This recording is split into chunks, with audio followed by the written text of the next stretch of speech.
Oh my god, the game mechanic. Good evening, son, and thank you so much for this raid. Much appreciated, and welcome everybody. Hello there. My name is Michael. We're gonna be watching a game from the CivFR Squadrons tonight, and we're gonna have quite a bit of action. A lot is hanging on this game. SPA fighting to keep the slot in D1. ProjectConquerors wants to take it. Thank you so much, the game mechanic. And yes, I will nod over here. Yes, I can hear you, sir. Thank you. And of course, welcome everybody. I do have to point out we were waiting for them to actually get into the lobby over here for some time now. I do want to also give a big shout out to the man over here. Glad to see you streaming some Civ content over here. The game mechanic, thank you so much for being awesome. The game mechanic, let me actually not to mess this up. Give me a second over here because yeah, there we go. We got a shout out. If you guys don't know him, he does a lot of cute games over there, amazing Civ6 content, and you should check out his YouTube as well. Good evening, Aryan Rama. Good evening, Sceptor2. Good evening, sirs, and welcome. Bonsoir, Monsieur Fifi, and welcome, Ronnie JG12. Good evening, sir, and welcome. Right on time it is, and exactly when the game is about to start over here. Just waiting for both of the teams to put the plus in. It looks like PCS did, and just we're waiting for one more plus over here. Katya, hello there, ma'am, and welcome. Good evening. Also, I see Tuve Gejetape. Good evening, sir, and thank you so much for the follow. We got a plus here from Picfix, a plus for Novak, and we're gonna click the launch button so they can actually get the map pool choices done, and we're gonna need to see who's gonna snatch this victory in the best of 3 series. Also, I do want to go through the list over here. Good evening, Momiko, and thank you so much for oh my god, so many months over there. Thank you so much for the sub. Tizui, good evening, sir. I also like the SPA logo. Definitely awesome to see the creativity at work over here between the teams, and I do hope they're actually gonna get some more.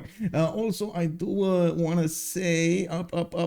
We do have Lizardy Wizard joining us from the beginning of the stream. Hello, sir, and welcome. You did not hear, I guess I'm not sure exactly what song you're missing, but I definitely would like to share it. Yorkshire Birit, good evening, sir, and welcome. Sceptor2, thank you so much for the follow, sir, and welcome. I did also notice Cleosin did pick up that first promotion at the beginning of the stream. Thank you so much, sir, and of course a big shout out to the man. Couldn't have mine here. Moving down over here, I did notice also Redborg. Hello, good evening, sir. And Heinig Dave join us. Good evening. We do have, yes, Civ6 with soccer casting intensity. Woo, let's go. We do have a map being chosen by the players. It will be 7 Seas, and we're gonna need to see how the players will want to get those civilizations getting banned, getting picked, and how they will try to do this draft. In the Civilization 6 multiplayer community, most of the time we do have 6 bans in the first phase, 4 picks, then they're gonna go for another 4 bans, then they're gonna have another 4 picks. And some of the civilizations are auto banned. I'm not sure exactly which they are in the CivFR Squadrons. I would actually have to watch Discord, connect myself telepathically with other players over there, find out the answer. No, I'm kidding. Of course, I do not have telepathic powers, but it would be awesome. Now, we do have in the active ban phase over here, Mubande taking the first ban. It looks like Basil the second coming up second as a ban. Gaul and Scotland got taken out from the rosters. For anybody that is new to the Civ6 multiplayer community, we are playing with a few mods, a better balanced game, better balanced starts, a multiplayer helper, and of course the spectator mode, which does allow us to actually view the games with quite a bit of intimate details over there on the civilizations and units and their options and their governments, and there's a lot of information that we're going to talk about tonight. We do have Japan also coming up in the 5th one. I do have to point out ProjectConquerors did actually get the 3rd slot in the Division 2 in this previous season of the CivFR Squadrons, and the first 2 slots already got in the Division 1. Now fighting SPA, Société Protectrice, it's Société Protectrice des Animaux, will need to fight for their slot in that Division 1. This is how it goes at the ending of the seasons, depending on their scores, depending on the results in the previous weeks. Of course, they will need to fight it out over here so they can stay in their slots or get higher in the divisions. It's very important for the teams to actually get higher, so they do have more available options for their games, of better experience with other teams, more competitive environment.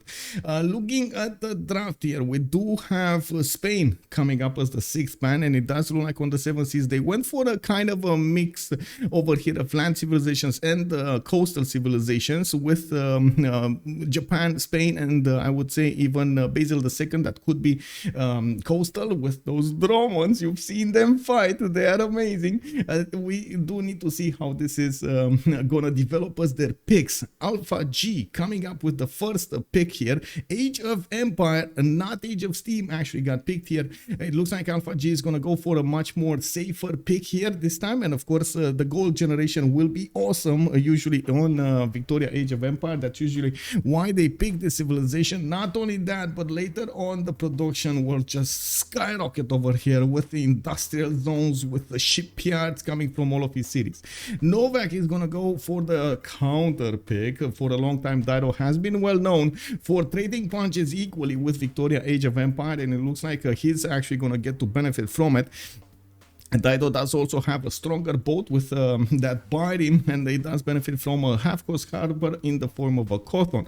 Pretty good civilization, I would say, over here. Overall, it does, well, sometimes have a weakness when it comes to the land, especially against extreme war civilizations, and I do have to point out what the player roster is in this game. We do have Alpha G with Dredhel, with JackTheRipper and Picfix showing up tonight for PCS, for ProjectConquerors, while on the other side we're gonna have Oranssi, Apeul, Matharz, and Novak showing up for SPA, Société Protectrice des Animaux. Oh, I'm gonna actually need to try out quite a few lines of how to say that name. It does sound so cute. Hello there, Xifi. Good evening, sir. Oh, I'm so sorry, man, that happened to you. You gotta do it, man. You gotta do it. You know, sometimes you gotta do what you gotta do. Rafifi is already hearing Jack screaming from across the continent over there. Hungary! Hungary, and it looks like they picked it. Oh my god. Okay, there we go. We got it, Rafifi, we got it. She's a little surprised. Good evening, sir, and welcome. Katya also. Mubande is a new coupe, always banned. Yes, it does look like it's getting banned more and more. Rafifi is also calling out the bans here. Coupe, both Mali and probably Ludwig are the ones being banned in the CivFR squadrons. Now, it does look like after they did manage to get the 4 picks, being Victoria Age of Empire, we do have Dredhel, we do have Cree, and we do have Hungary being picked as civilizations that will get to play in the game. We're gonna need to see the second ban phase here with 4 more civilizations that need to be taken out as options for the players. There are quite a few very strong civilizations still available for them, and I do have to point out on the 7 seas there is quite a good mix between naval and the land action most of the time. Like 90+% of the time you do get a lot of naval action alongside with some coast with some land actions and so on and so forth. Now it looks like they will go for Rome, which is actually good in both situations, as an extremely flexible civilization when it comes to those monuments at the beginning. It does get the extra culture. It does usually go for commercials, and it does get a lot of strength from that legion. Now let me see what's going on. We do have Maya taken down, and yes, we've seen yesterday, for example, a casino style pick by the players. Unfortunately, Maya did low roll 2 times, couldn't actually get his plantations going, and unfortunately those observatories weren't there. Now in this particular game, they're not gonna want to take the chance, since yesterday we played on Primordial, and today on 7 seas there's a lot more land available here, and of course we do need to see if they're gonna go for land civilizations next. Still 2 more choices to go for them, and we do need to see what they're gonna pick here soon. Also, Rafifi is calling out the warmongers: Scythia, Persia, France, Macedonia for the warmongers. You're thinking, wait a second, are you talking about magnificence, France over there? Hello there, Nutrition Intense, how are you doing? Good evening, good evening. And indeed, Genghis is one of the least big civilizations, I would say, in this particular meta. We did have him drop very high, from a very high spot to a very low spot. I'm not sure exactly when the players will want to take a peek at him. Maybe they actually did get a little bit I would say tired of those unique units, you know, like the K-Shakes are just not running wild on the map anymore. It is a pity. We do have also Gran Colombia, as Alex Crazy Knight is telling us. Yes, indeed, that's also a very strong civilization in most days. And it does look like Lautaro is going to be the one being banned here, with Norway also taking a ban. I do see Apeul did click on Lautaro, but I'm pretty sure he's actually going to click on something else really quickly. Looking at the rosters here, we do have one civilization on land and one civilization on the seas for both teams. As you can see, Poundmaker with Tidal, and then Matharz Corvinus with Victoria. We do need to see the upcoming choices here, and it is Cyrus. We will see Immortals trying to take out series over there. Oh yes, last time, oh my god, 3 days ago, guys, 3 days ago. Oh my god, those Immortals were insane. Initiation rights on Cyrus, just spamming out like there's no tomorrow. Wallows thrown everywhere. A lot of encampments, triple encampments opening over here for Cyrus. That was awesome to see. We do have JackTheRipper going for his Montezuma over here, and I do actually want to see if he is actually going to play Montezuma or he is going to switch with Matharz Corvinus. He is very experienced on both civilizations, and I'm pretty sure he can play either of them. Now Picfix is gonna have the last pick for ProjectConquerors, and Simon Bolivar coming up in the room over here. We do have him with the free commandant generals. Whenever he's gonna switch era, he does have the Lanero of the unique unit, the Llanero, I believe. Hacienda is a unique improvement, and the biggest ability of them all, +1 movement for all military units. These scouts are going to be very dangerous, and also promoting cav units, air units, and spies does not end their turn. Very important to note over here. He is gonna get to much safely improve his units there with the promotions, get some health back, and bam, go against his opponents. One last pick to go here, and Oranssi is gonna have the honor. We do see him running down the clock with only 7 seconds remaining. He's going through the choices here, and we're gonna need to see when he is gonna settle on something. Kublai, China, safe pick over here, good in most situations. We're gonna need to see him trying to get the sim going for his team. We're going to see how he's going to try to use his powers for simming to get over his opponents. Very, very interesting. We haven't seen Kublai Khan China in a long time in the games over here, and I really want to check out how this is going to evolve. I do want to also turn off the tournament draft over here. Let me turn it off because it finished. Give me a second. I need to find it first. There we go. Staging room, back to staging room. We do have 7 seas as the map. The choices should be automatic over here. I'm gonna start reading up. I do hope the players did actually get to take a look at their options. We are going here. McCallion, good evening, sir. Hello, I'm fine. How are you, sir? Welcome. Paraglove is also saying he's thinking you are wait, what is this? Kill chez Lucky Nuke. Is it like Lucky Nuke or something? From the first okay. I'm not sure what you said over there. I hope we're gonna get something. Man taking his first upright steps. Oh, give me a second. Let me actually turn something off here. Okay, there we go. Just a silly mistake from my part. Okay, no problem. Oh, I do need to check the map, right? I do need to click on the button to actually put up on the screen over here 7 seas.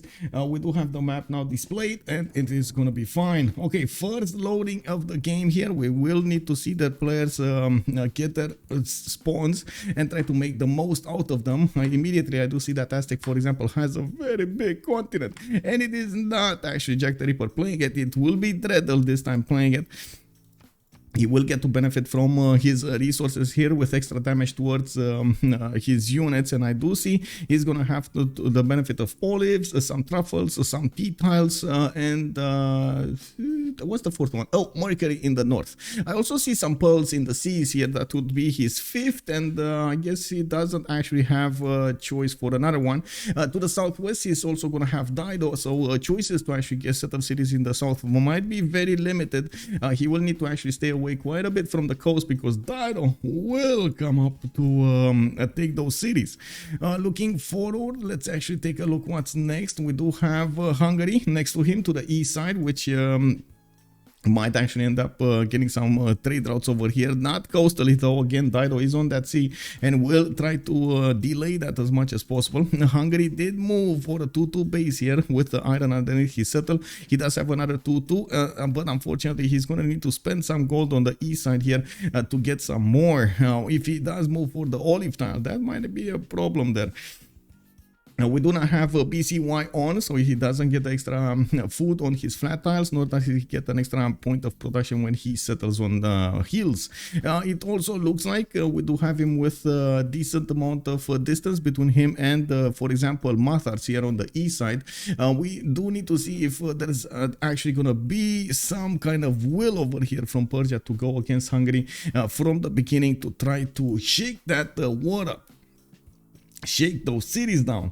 Looking forward, let's actually take a look at the Persian spawn. I do like that he has quite a bit of mountains here, and I do see he has some culture tiles. Look at the silk over here. He's gonna need to improve those silk tiles if he wants to get some extra production. In BBG, you do get for the plantation an extra production point. I also see they went very quickly here. This is actually quite interesting that they went very quickly for these settles. It's one of the first of the fastest I should say wonders that I've seen.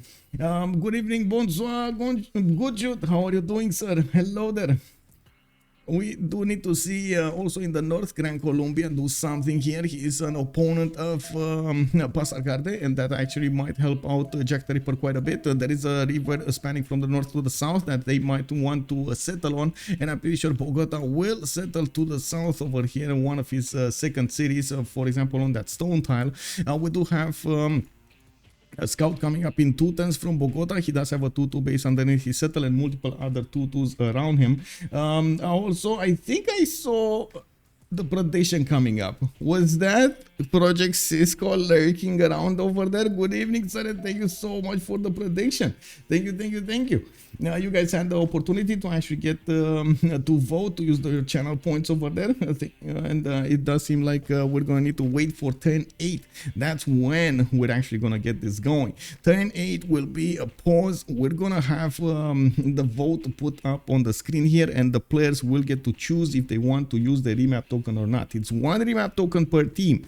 Looking at Bogota, he does have some geothermal fissures next to the mountains, triple continent split with multiple amenities available for him, and I do see he has some floodable terrain tiles in the capital. Not amazing for a Temenaki though. That's actually going to limit his options here as Temenaki goes.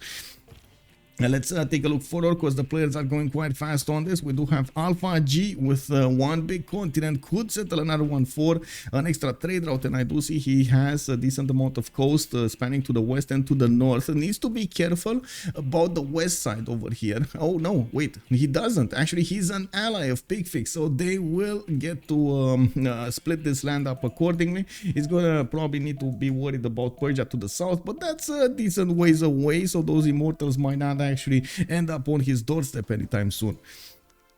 Moving forward, let's see what do we have here. Okay, this is the mediocre TT over here. It is what it is. Let's see forward. We do have Cree coming up with those Occhitaus. I do see he only got one. He might actually use the gold of his teammates to buy another one here. And I do see him improving already his horses, going for animal husbandry first, getting a 2-3 tile to work. It's gonna give him that extra production needed for the settler. And what do I see over here?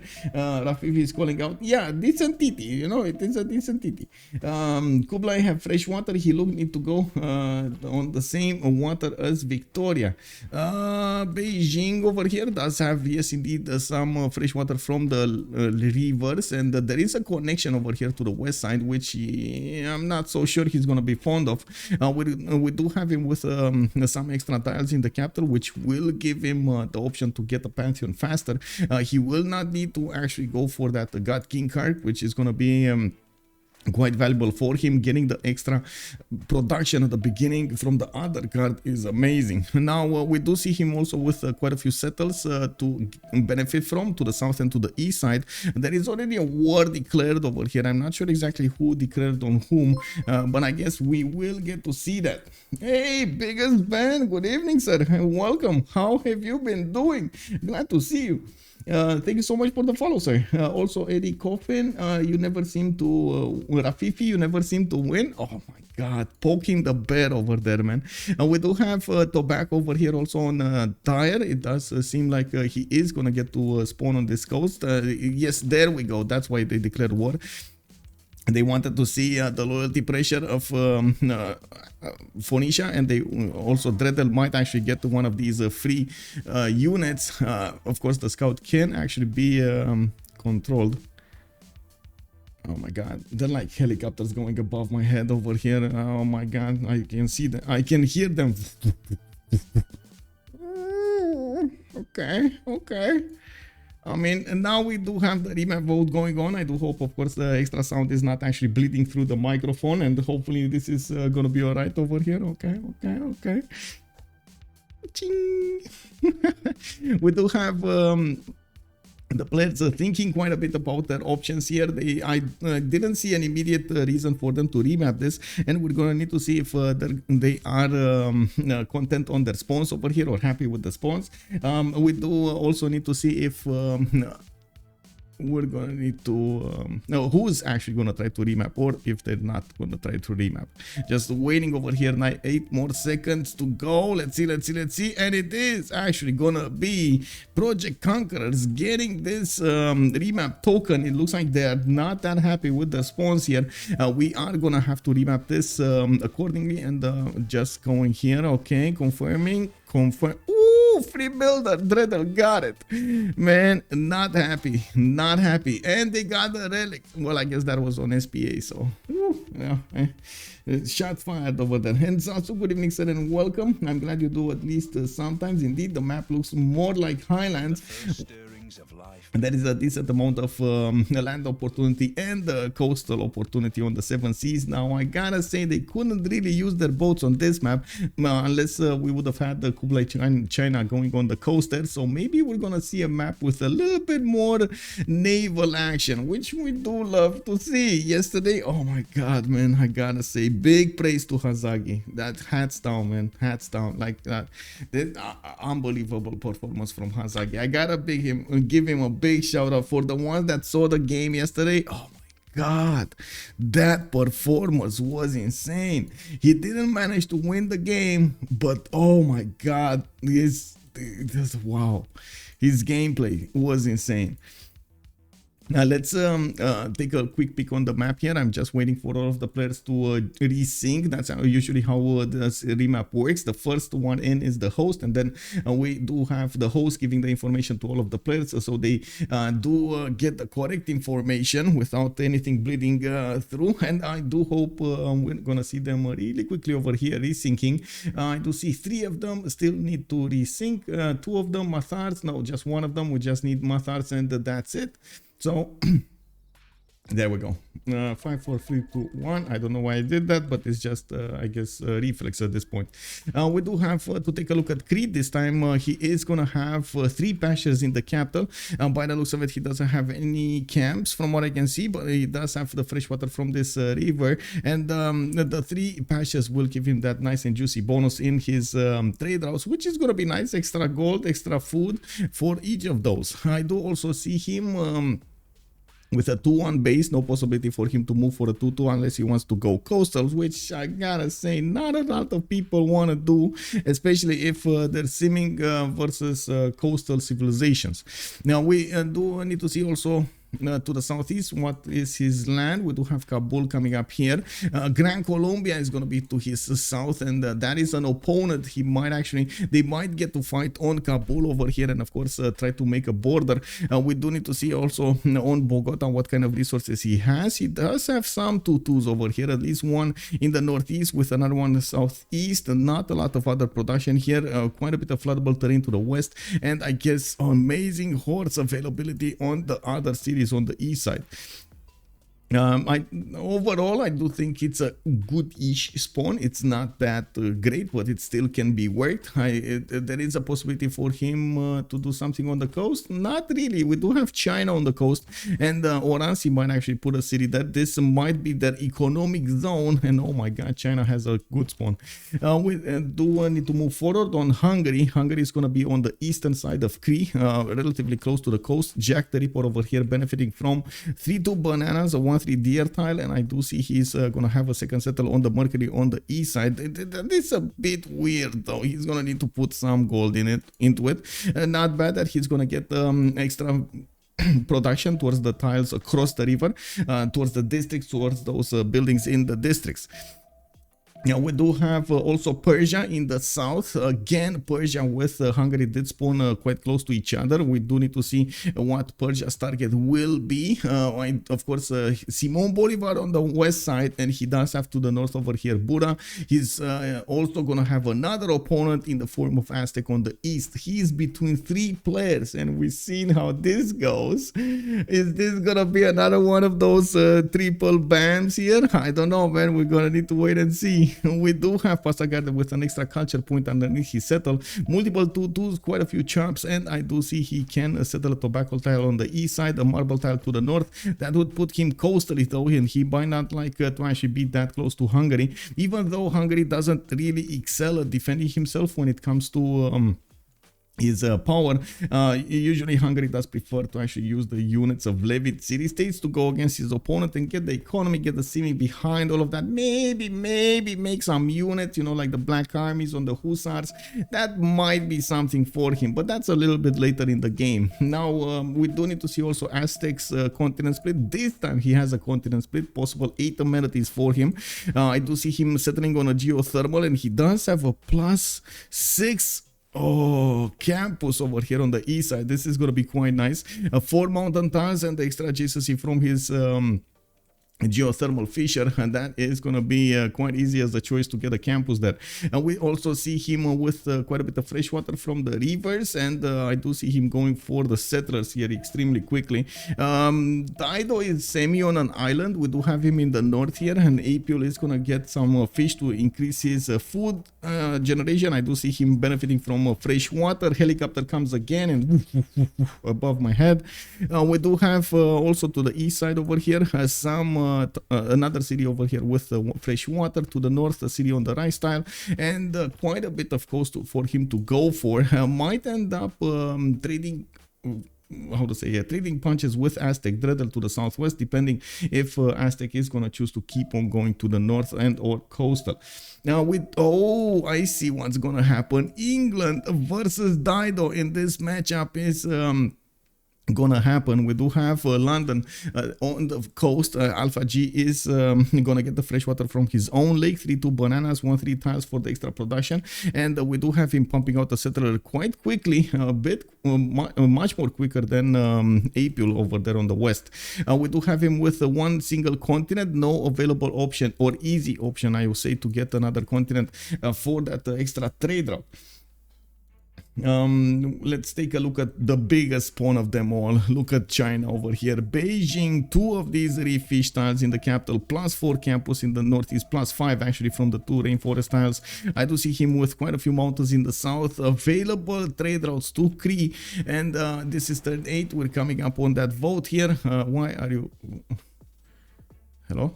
Okay. I guess he got a little bit overexcited over there.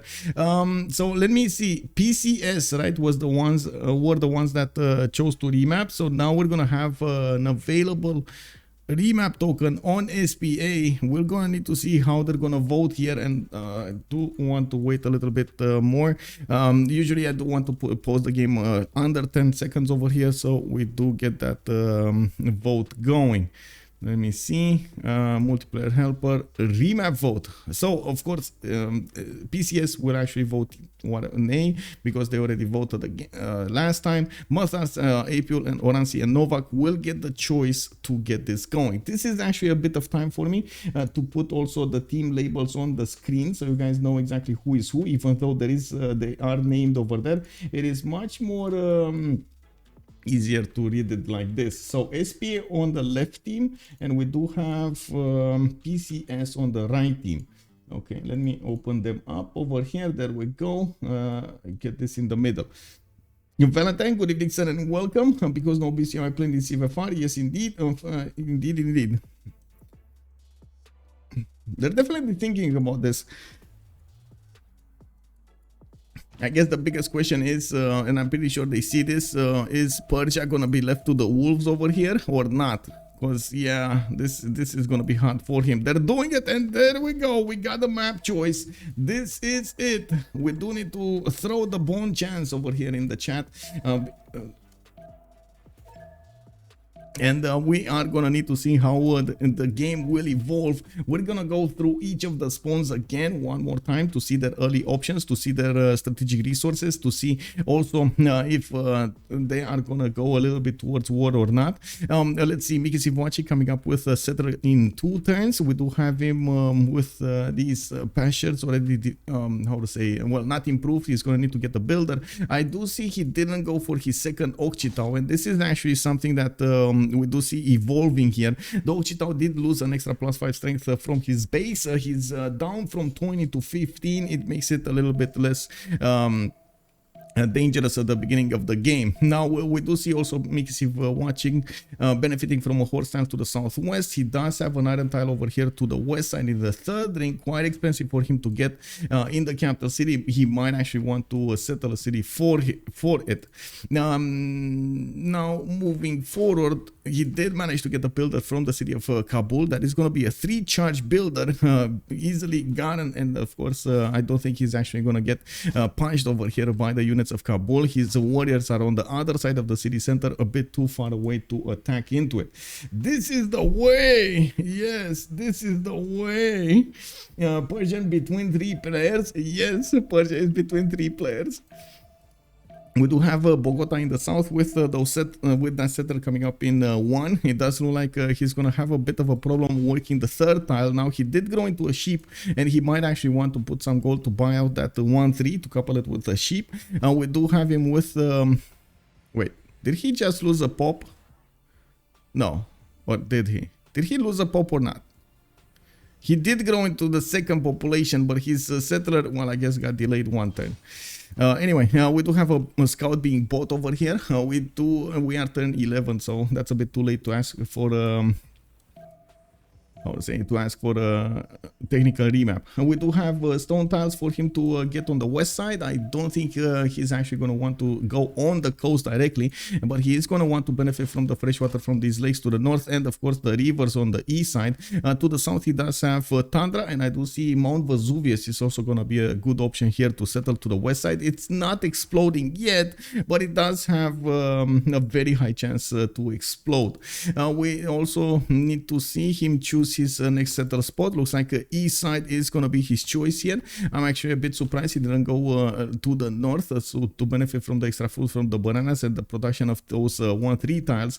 Well, he is definitely gonna try to develop that soon. Let me actually take a look at his vision. Oh, that's why he doesn't know about it. He's probably aware of the horses. He doesn't know about that land to the north there.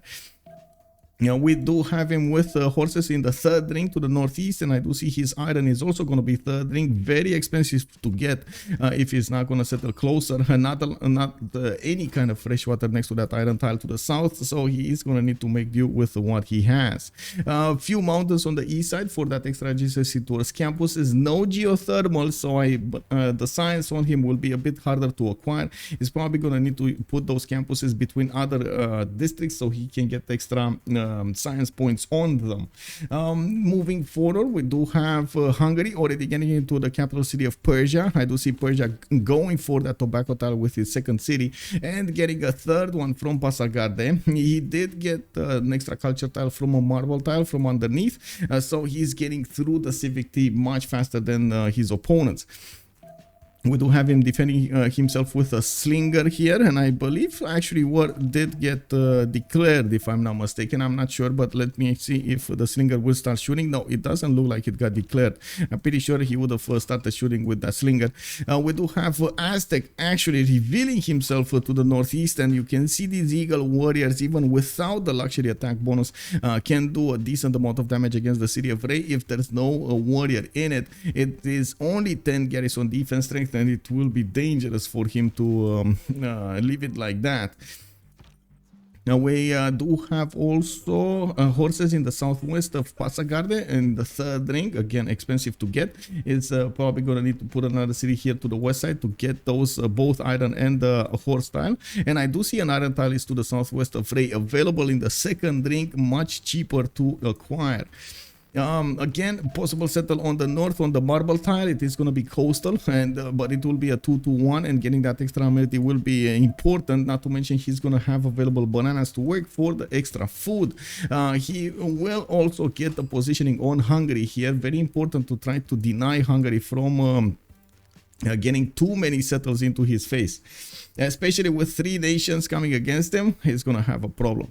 We do have Aztec already with a Pantheon, City Pantheon Goddess coming up for him. We do have a campus a plus of 6 already settled in Tenochtitlan, another plus 3 in Xochicalco. We do need to see how he's actually going to put the Gavron Plaza to increase the adjacency of his other districts. I do see he has iron available to the west side here in the second ring, and no horsey. Horsey is actually going to be across those mountain tiles, a bit too far away for him to expand into and improve that tile. And I do see this land actually got quite a few floods. It does benefit from 4-2 tiles. Okay, war has been declared. City of Ray getting attacked by the Eagle Warrior. Immediate buy, immediate reaction coming up from Matharz, and you do see the Eagle Warrior doesn't do as much damage as before. It does take a lot more on return, and of course the warrior inside of the city of Ray can jump out and attack into it.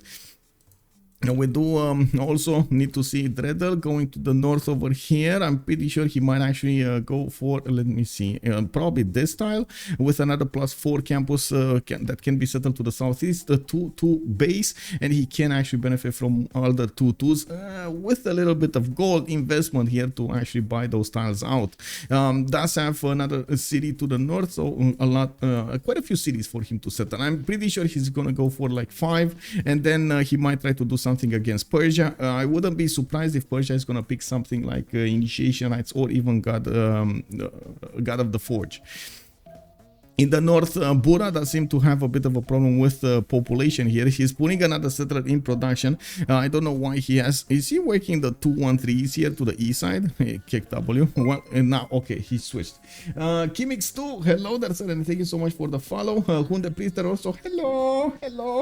Good evening, sir. Colombia and Aztec versus Persia. Warmongers eating warmongers. Yes, and Hungary to the north. I gotta say, Hungary does have Armagh, for example, to benefit from. Those units and send them towards Persia. This is gonna be quite dangerous for Matharz, and I do see him actually backsettling.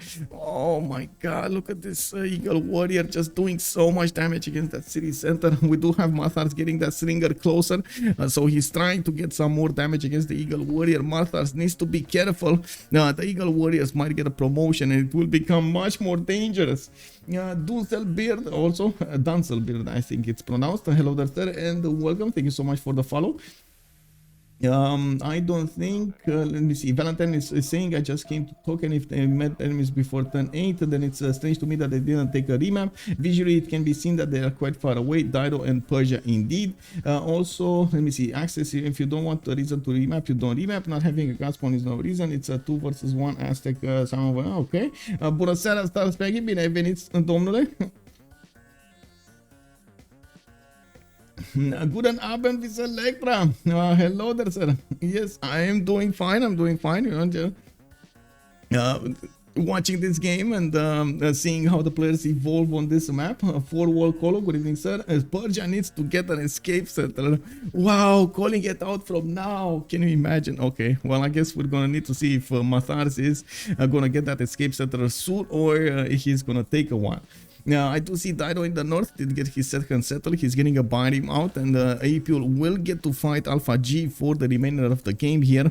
This is going to be quite a cage fight between them.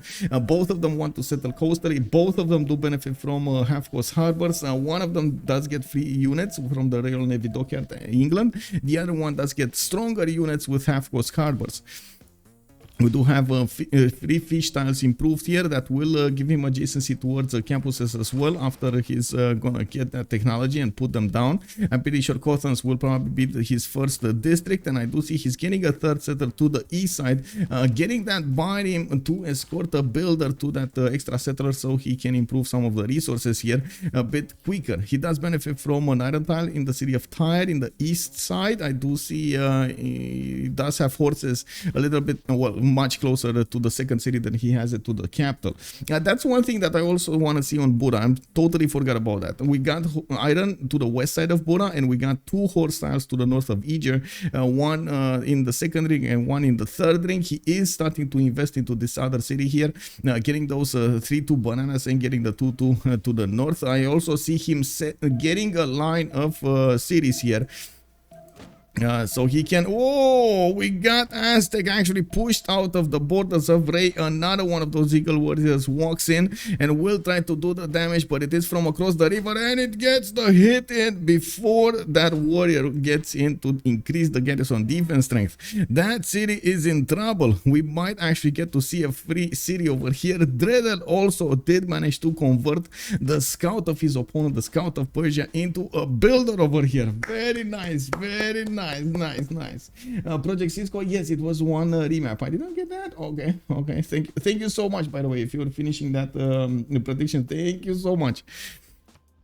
Now we do have a Pantheon here at City Patreon Goddess taken by Aztec. It did receive a bit of a nerf. I guess I'm gonna keep on talking for another week about it until everybody gets it. 40% towards the first district, not 50 as it was before. BBG showing up over there and changing some things.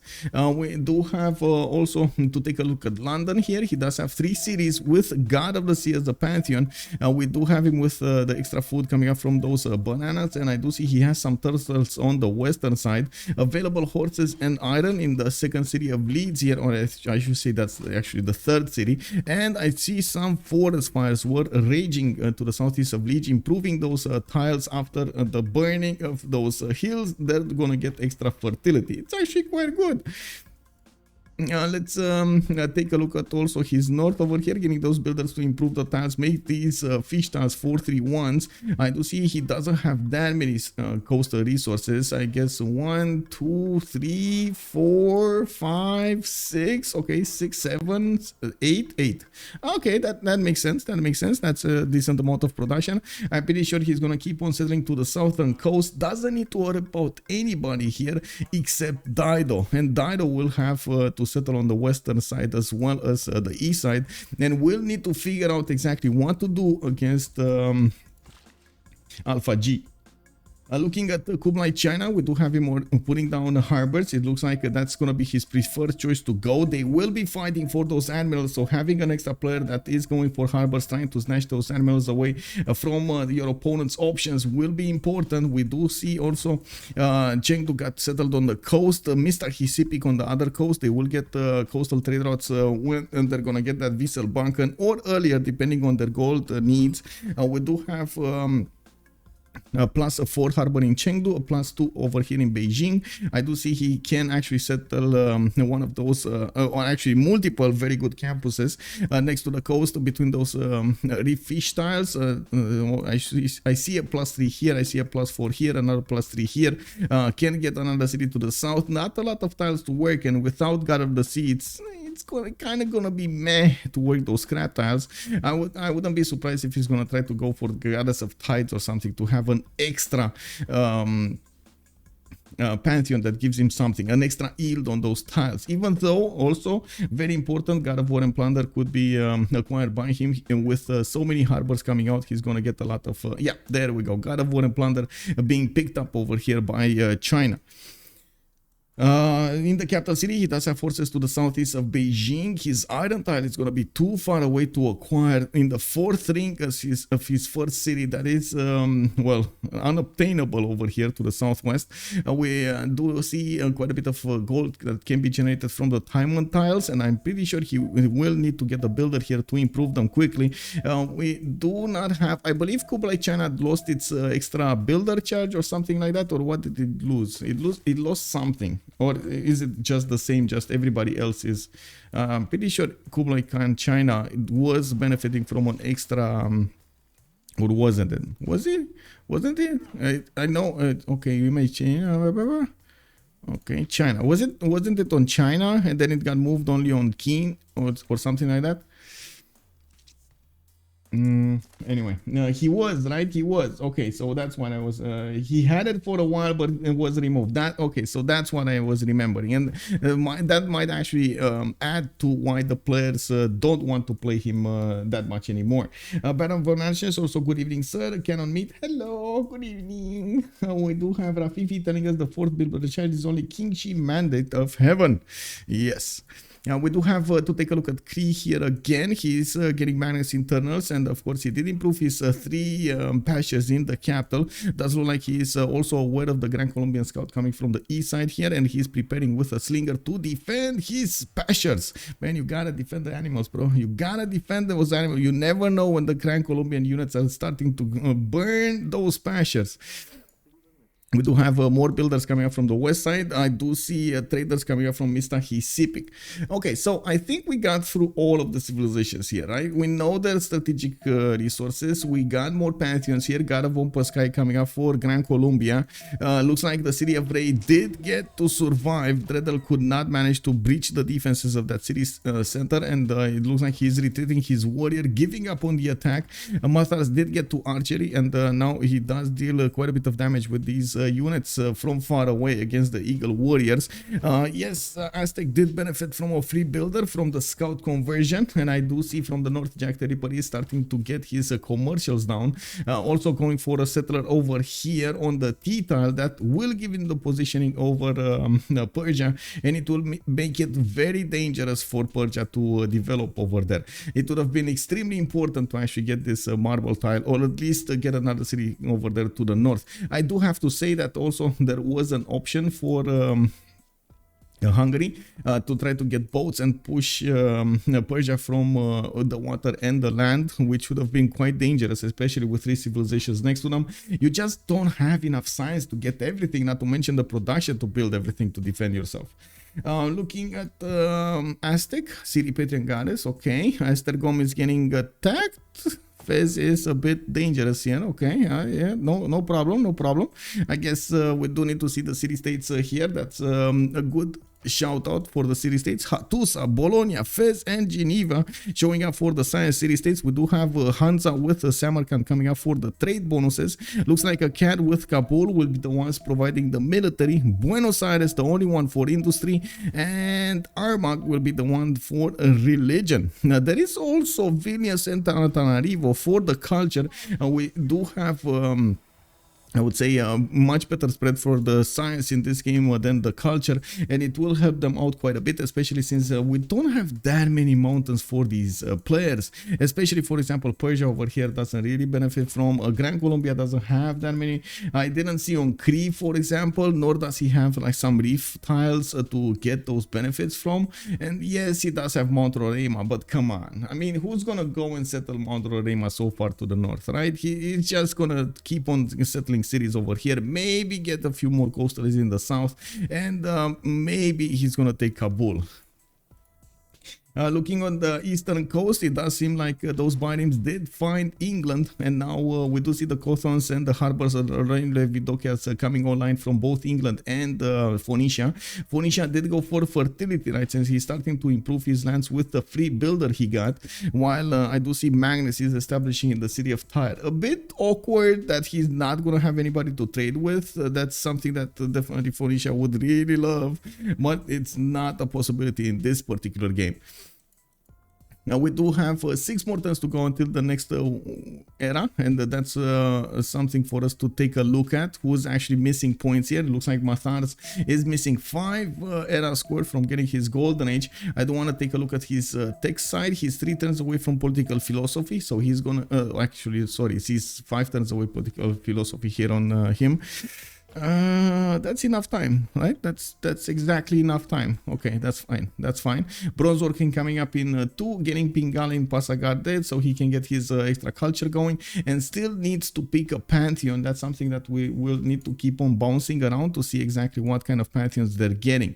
Religious settlements for Cree, he's gonna get faster production towards the settlers, and will also get more tiles whenever he's gonna settle a city. Usually after the players do pick this pantheon, I gotta say they kind of feel a bit too safe of getting those extra settlers, and instead of going for the extra settlers, they're going for something else, and they lose quite a bit of tempo, which is quite a bit of a bummer. Well, it is what it is. We do have these Vidokias starting to get online. He's I do see Alpha G is actually putting them in a safe spot here. I wouldn't be surprised if he's gonna put a government Plaza on the 1-3 tile. Would really love the builder to actually get there so he can chop it out and get the extra adjacency towards those Royal Navy dockyards, making them both of them +5s. Now we do need to see if he's also going to go for the second expansion, and of course what is he, how is he going to use those cities, and what is he going to go for. Okay, I think only Persia needs to pick his pantheon now. No, Persia and Hungary, and I'm pretty sure both of them actually did get the yields. We got yeah, there we go, we got Matharz on 12, and we got JackTheRipper on 0. Oh, he's now making faith points, guys. Is this a challenge? Did somebody challenge JackTheRipper to play without a pantheon here? We saw Leech do that tactic yesterday with Russia. Good evening, sir. Indeed, Cree on harbor feels like a mistake. Commercial hubs should be better. Well, I guess on in that particular situation it was quite good. I'm not so sure in this situation that Cree should have gone for these harbors, mostly because yes, commercials would give him access to more trade routes because of those merchant points, and well, he doesn't really need to go against anybody on the coast, so admiral points are not at a premium here. Yeah, except of course if Gran Colombia is going to come coastal, but that's, well, that's far off. We do have God of the Forge being picked up here by Persia, and this feels like it is a bit underwhelming versus what he could have had, especially initiation rights. I think initiation rights would have been a bit of a better match over here, but he's still going to get the extra production towards his classical units, which is going to be important. Those immortals will be extremely strong. He's not going to get the faith from building each of them though, so his monumentality era will suffer a little bit. Now he's also gonna try to couple Pingala with Penbrush and Voice, which will allow him to get both science and culture at the same time, and I wouldn't be surprised if we're gonna see again a triple encampment being put down here from Persia. Looking at his tech side, he is 1 turn away from bronze working, so we are 1 turn away from seeing if he is gonna go for that triple encampment or not. Matharz getting some more archers out. I do see Dredhel is starting to come closer with Eagle Warriors. He does have the upgrade button for Swordsman. The biggest stopper here would be the iron acquired by his teammates. We do have, for example, on this side, Dredhel only benefiting from 5 iron, so he doesn't even have one single upgrade for his Eagle Warriors, which is a bit of a bummer here. I'm pretty sure he would have done quite a bit of damage against the city of Ray and the units of Persia if he would have started upgrading his Eagle Warriors into those swordsmen. They are also cheaper because they upgrade from Eagle Warriors, and with only 30 gold to poop the pop, it's quite good to actually get that going. I'm Yorick123. Hello there, sir. Hungary is not really on coast though. Yes, indeed. He will be. He is actually on the city of Pex. Maybe we will see some coastal fights over here. Of course, Buddha and Buddha and the city of Pex can be attacked from the coast. Buddha after he's getting battleships, Pex from a much earlier stage in the game. It will take quite a bit of time to actually even get to battleships, so maybe that is a bit too far into the future. I'm just saying, you know, it might be a bit too much.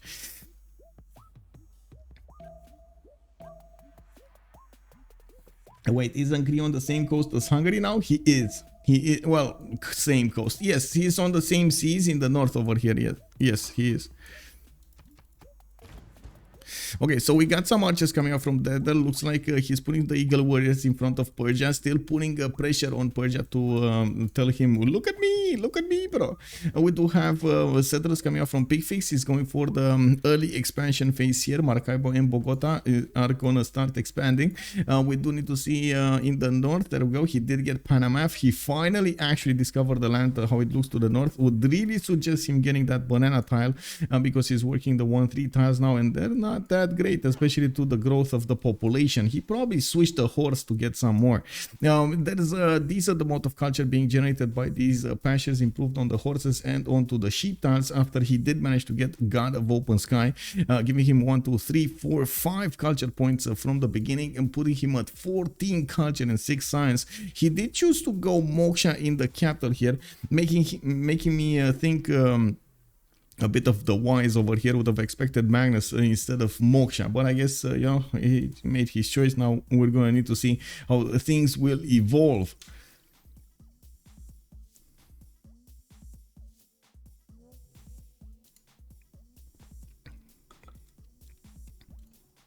Hello there, Monkey Mazaru. How are you doing, sir? Good evening, good evening. Did I miss a question here? I don't think so. Pay the and he'll get 4 points. Oh, that's a good point actually. Unique improvement for Persia, and he's gonna get those 4 points. Is he getting it? He's 15 out of 19, and this is, oh. Yeah, this is the last turn. This is the last turn. And I do see an encampment and the attack of Aztec from the north. Looks like that builder will remain without a master. It will get deleted over here by Aztec. Matharz didn't want to get out of the city with the warrior to take it back. And I gotta say, wait, can he put this builder? Come on, Perideza. You can do it. You can do it, Matharz. This is make or break over here. Make or break. We got him improving his iron tile. He's gonna try to get that iron for himself. I do hope his allies are also gonna start getting iron soon. Most of the time in these types of games, the players are so focused on getting their sim done, they totally forget about they totally forget to go bronze working for their teammates.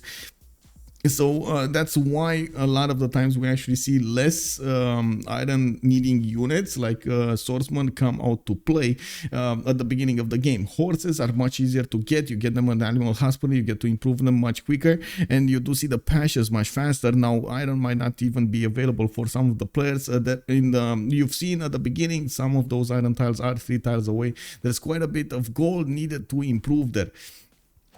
Okay. Oh no, he chopped. Did he get?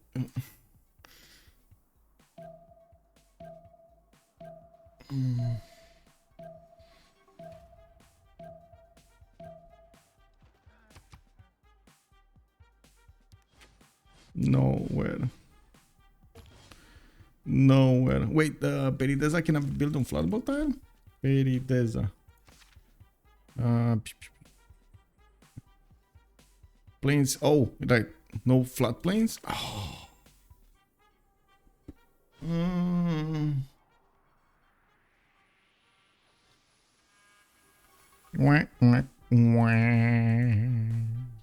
I'm sorry, I cannot do the sad trumpet, but I can do this sound, like the sad duck over here.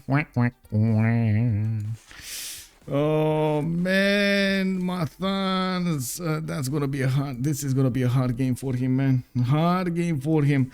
Well, I guess he could have had this style, the 1-1 with the Perideza, if he really wanted to, and maybe one of the hills, but he never actually got there. Unfortunate, guys, unfortunate. Well, we do have to take a look at their options here. Let's see, Poundmaker going pen, brush and voice, Golden is still on 3 series. He's getting his ancestral hall build. I do see 2 builders coming up from Mr. Vasis and Mr. Hisipik.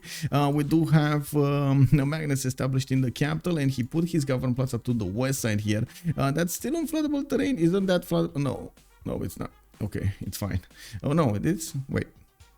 Did I read that correctly? Yes, okay, I did. Okay, now we do have him also trying to push out the Gran Colombian scout in the south, and looking at his stats over here, he is on 8 science, 18 culture with 29 gold attempts from the beginning of the game, a decent amount of gold being generated. That also gives me an idea, maybe. Oh well, are they? No, they're not trading coastally. Man, that's a lot of gold per turn. He's getting his campuses going from an early stage, putting 1 in 2 turns here from Mr. Hisipik, and he's gonna probably put another one here in Mr. Vasis.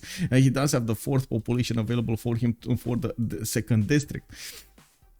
Yeah, we do need to see also Kublai China and Russian Voice Golden Age on, what is it, here, right next to him. He is with Magnus in the city of Longxi, and I do see Beijing did get the bonuses of Moksha. Interesting placement for his government plaza in the south over here, and I do see he did finish his ancestral hall, actually 2 turning a settler from his capital, putting more of these campuses down, and I would really love for him to, chop this tile and get another one of those campuses there. Yeah, we do have Pingala establishing in Chengdu. Looks like he's going for more of these governors rather than improving them. We do need to see more. Well, Matharz 21 science, 13 culture. His culture will be a problem. Mercenary will be a problem, and he is going for the double encampment opening, not triple. I was really expecting him to see another one here from Sparta. Looks like we're gonna need to wait for that to happen. He's also starting to get his encampment training projects, while Aztec did get the first project in. He's 6 points away from getting his general, while his swordsmen are already marching towards the cities of Persia. We do have in the text screen here, I believe Matharz already got the upgrade button. It's just a matter of iron availability. He does have at least 1 iron for that warrior to get improved. I'm a bit worried that he's not improving though, especially with the swordsman over here coming from the north. That might be danger, Will Robinson. We do have Apeul also with a free inquiry golden age, 17 science, 11 culture, benefiting from the extra science coming up from those cotons. He did put 3 of them, and he's getting under attack. Alpha G is not gonna give him any kind of room to breathe here, and we do have these biomes with a lot of strength coming up on them. He did switch to go into oligarchy, getting an extra +4 points on both those biomes, and I do see on Alpha G the same thing happening over there. We do see quite a few more points needed, and of course when those biomes will get the emblem promotion, they will get so much more damage against these English galleys. On Picfix, 8 science and 21 culture, pen, brush and voice for him. He's taking this a bit slower. He does have the ability to get Antonio Jose de Sucre. We do have the commandant general on the battlefield here, also putting a city on the eastern border. He is starting to get the horses out, and he is going to have an ability to go against Persia and open up another front line here for Persia on the western side. This is going to be quite dangerous, and I'm thinking right now, man, why did they remap the first one? The first one was much better for them. And we do have also Dredhel with Montezuma for 19 science and 24 culture. He's only on 10 gold a turn. He does have his 2 swordsmen going to his opponents. I do see Moksha established in the capital, Wallowstone coming up from Tenochtitlan, and I do see he's gonna need to meet these immortals on the battlefield to do some damage against the city of Rey.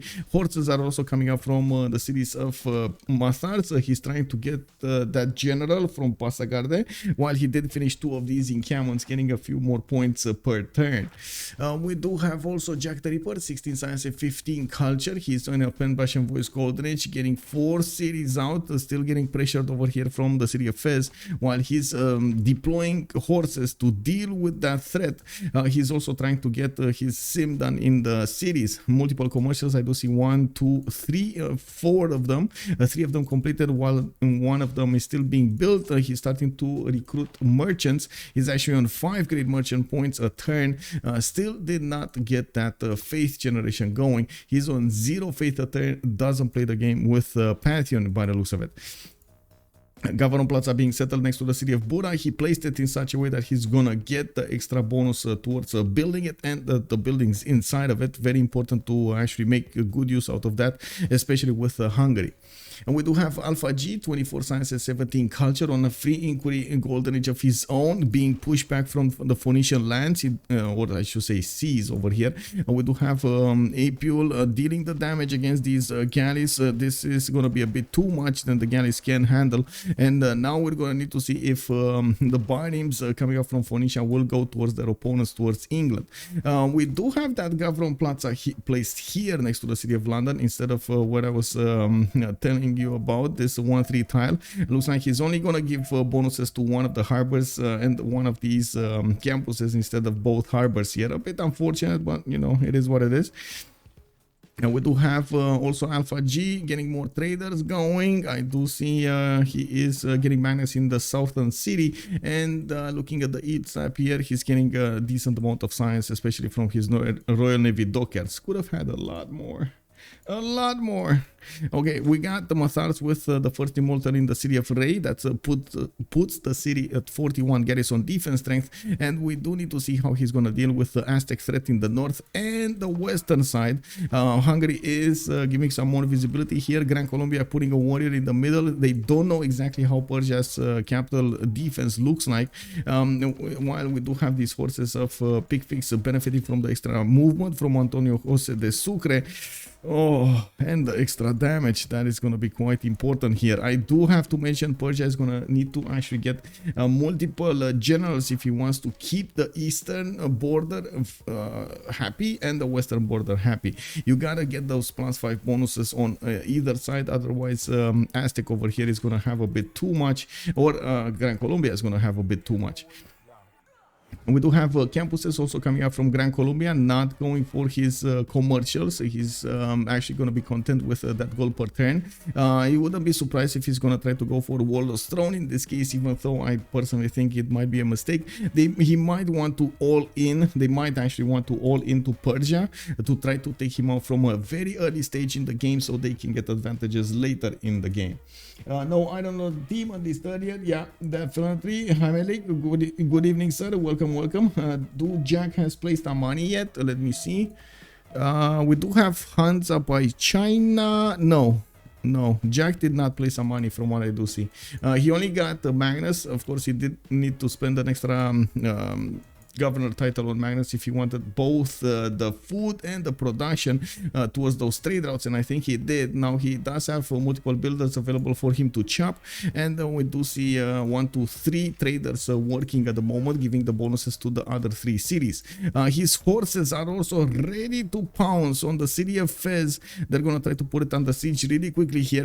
The city of Fez does have multiple warriors trying to defend and get the positioning on these tiles. We're going to need to see if JackTheRipper is going to manage to deal the damage fast enough so he doesn't get to lose any unit. I'm pretty sure he does. I'm pretty sure he's fine. Now we do have the swordsman with the great general bonus coming up here. Dredhel is actually connecting his city Tenochtitlan to Pex. He's gonna make a land trade route over here towards that city that will allow him to make a road, which is gonna be fine. We do have him getting a few more archers and one turning swordsman from Tenochtitlan. Another important fact about Aztec, he does get 50% production towards land melee units. Biggest thing here is to actually get enough iron to make good use out of those melee units. Of course, you do need for the swordsman iron, which is a bit of the premium over here. We got multiple archers, multiple immortals starting to appear. Matharz could actually start to get the experience points on these swordsmen that are just sitting over there. I do see the swordsmen at the moment do benefit from only one luxury attack bonus, which is a bit underwhelming. We're going to need to see when Aztec is going to get to improve some more of his amenities. I do see he only got T-tile improved. So okay, T-tile, maybe Mercury to the north. That's going to be a bit more too expensive for him. He does have 2 continents, so Mercury, coffee, that's 3. What are his luxuries? Oh my god, 2 continents and like 3 luxuries? Are you kidding me? Oh, that's underwhelming. Okay, we got an attack coming in towards those archers. Looks like Dredhel is moving in with his general. He might actually lose the general. No, Matharz, attack that immortal. Oh my god, he does need to attack the immortal. Okay, that I guess, sorry, the eagle warrior, not the immortal. Attack with the immortal into the eagle warrior. But that moment has passed. It looks like Dredhel saw the weakness in his strategy, and of course, his general, if he would have been pushed back, it would have given a big advantage to this Persian army on the battlefield here, equaling out the damage between them. We do have more encampment training projects coming up from Passagarde. Persia is 1 turn away from recruiting 1 general, and then he's gonna get more points towards the second one. It's very important to get that second one also. More builders for the chops available. He does need to chop an army, so he can put up the defense on the western side as well as the east. I don't see Gran Colombia committing to this attack, and he is going for audience chamber here on Bogota, so it does tell me that he's gonna go for a little bit later timings over here, not actually doing the damage that we were thinking he might be doing, or the pressure, I would say, that we were thinking about is doing. We do have Phoenicia also coming up with these barims to put the pressure on England. He's starting to sail them away to the east of KDY, and there is already a war raging when it comes to the admirals. We do have Artemisia, actually the first one being passed by everybody.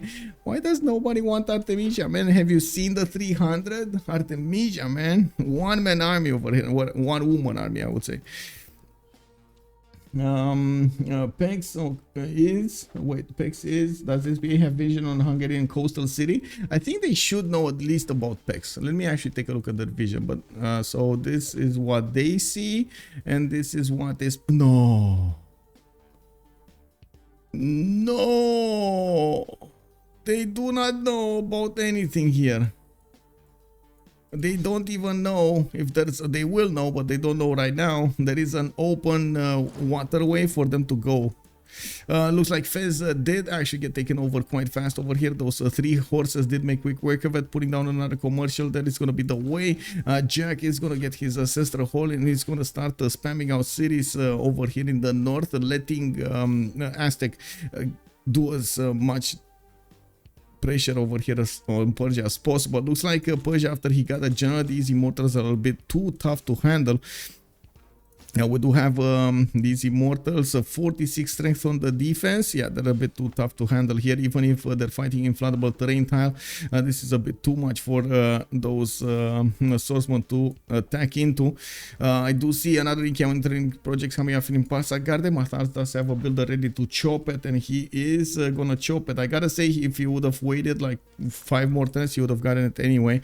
He just needs to get the barracks there, and that would give him extra points of generals, and at the same time get his production going / experience going towards units. The barracks, especially if you are focusing yourself into getting those melee units, it's quite valuable. Plus 25% combat experience for all melee ranged. You do get plus 2 production and plus 1 housing. I gotta say, it is a bit expensive though when it comes to production, but Camel Training Project Barracks. In Camel Training Project Barracks. Seems like the Barracks is a much better choice. Anyway, Matharz is starting to get a few more immortals. He did chop out his second general here, and he will have the defense on the western side as well as the northeast. Even if he did not manage to get his golden age, he is managing to defend against 3 opponents here. We do need to see if Hungary is going to come out to play with some of the units of Armag. I gotta say, the Armag only has 2 units. He's not really worrying here, so I wouldn't see him trying to levy those anytime soon. No problem. I missed a bit too. I was asking, I missed it. Okay, wait, I'm sure. Oh, Pex. Okay, the vision. You were talking about the vision. I saw few immortals on Persia. There's iron. There's quite a bit of iron over there. Iron problems.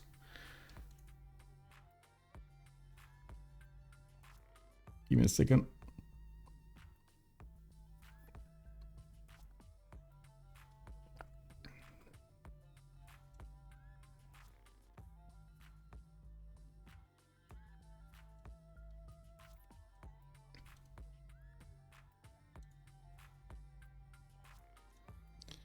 Okay. England is being pushed by Phoenicia. I can't say this is an overwhelming fleet coming up from Phoenicia, but it is going to deal a little bit of damage against these English boats. England now has the advantage of getting some hills up and getting reinforcements really quickly out of his cities, and I do see at the moment he's not really expanding. He's sitting on 3 cities, and we're going to probably see a rest until those caravels from both of them. Phoenicia and England did go for the early free inquiry, which does not give them a lot of culture, but it does give them quite a bit of science from those dockyards and of course harbors. I would say replacement harbors. We do need to see if they're gonna start putting more pressure on each other here. I do see Alpha G is 5 turns away from Matharz, while Apeul is 4 turns away from Matharz. A big opportunity here, I gotta say. They will need to get the gold on both of them and for those boats, and this is gonna be something that probably JackTheRipper is gonna try to do. And at the same time, on the other side, we do have Novak with Oranssi trying to get as much gold as possible. Since these boats are probably like, I'm 95% sure they're not gonna get upgraded with the mercenary card, with the half cost card. They're gonna need to put 180 points into each of those galleys to upgrade them into caravels. That's a lot of gold for the middle game. We do have also these immortals starting to get out of the city of Ray using the general for the extra movement. Looks like Dredhel is trying to hide in these forests to not get attacked by these immortals. Of course, we've seen yesterday how powerful, and actually 2 days ago, we've seen how powerful these immortals can be against an opponent, and you don't really want to underestimate them. It's a bit of a pity over here that Dredhel doesn't get a lot more amenities, so he can get all of those bonuses for his units. He's still on +1 luxury attack bonus. If he counterattacks, he's not gonna get to punch through the immortal defense. Abu? Is Abu? I don't think Abu is yet. The previously recruited, looks like nobody actually got the Hypatia, but they did go and got a lot of these admirals, recruited the admirals. England got Themistocles, another navigator on Cree. We do have Artemisia being picked up by Cree also, and it looks like now they are starting to reveal these medieval Renaissance giving bonuses admirals. England with 81 points and Phoenicia coming up with 80. China coming up really quickly with 8 great admiral points a turn. He does have God of War and Plunder, so he's getting the extra point per harbor. He's also starting to put down his lighthouses for more of that coming in. I do see Novak also has the builder next to Beijing, 2 builders next to Beijing, which will allow him to get the chops in. Also, feudalism starting to appear here. Novak does get 37 culture with 23 science and putting down quite a few more cities. Looking at what's going on over here, I do see Novak also put down Stonehenge from his capital city. He might actually try to get religion here, maybe some Zen meditation. You know, you gotta get the yoga, man, so you can make your people happy. Now we do need to see how he's gonna use all of the chops, so he improves and gets extra tempo from them. Now we also have Cree putting 2 more cities on the coast to the north, while Mr. Avasis is not gonna get to help out with the boat generation here. PVC Avasis and Picfix to the north are definitely gonna do that. We do have him also going against Kabul. I do see JackTheRipper did try to establish, or is trying to establish, I should say, Amani in that city center. And it looks like we do have horses coming up from Cree to go against it. Maybe next turn. Yeah, next turn the attack will start raging over here, while one of his horses will need a promotion. It's fine. It's all good. Hey, we got 5 gifted subs over here. Thank you so much, anonymous gifter. Much appreciated, sir. We got Ento Dosev, we got Isak Pirate, we got Ambryman 420, Katya. I got one of those subs, and Intonator got a sub. Thank you so much, anonymous gifter. Much appreciated, sir. Merci. Looking at what's going on here in the south, we do have Colombia just putting the pressure on Persia, not committing to this. He is also trying to get, I would say, Colosseum here. I do see an early entertainment complex, and by the looks of it, Picfix is getting his commercials up after he got his science. He's on 24 science with 39 culture. We might see a follow-up attack in the form of coursers to go against the Persian units, which will be quite powerful. Matharz is using his ranged attack from the immortals to dwindle the health of these Aztec swordsmen, and he is also protecting his trade route from being taken over. You do see these immortals do have a powerful punch when it comes to their melee attack. Now unfortunately, in the drop down view, when we do see the damage counters over there, we don't actually see the ranged attack. So you can see it's 25 base, then you put the other bonuses like the +3 when attacking, the +7 battle cry, so it's gonna be 35, then the +5 from general 40, and then what's the next one, oligarchy, which is gonna be another 4, so it should be a 44 damage attack against the swordsman 51. That's a ranged attack. That is a ranged attack. That is a lot of damage here. No surprise that Aztec is running with his units, because these swordsmen are actually getting a lot of damage on their side. We do have settlers coming up from Trakopan. I do see archers are coming up from Xochicalco. I gotta say, we've seen this before. Archers are not the way to defend against these immortals. They will do too much damage against them. And I do see Dredhel actually sacrificing one of his swordsmen here, so he takes away a bit from the attention of these immortals. Oh my, oh my, oh my.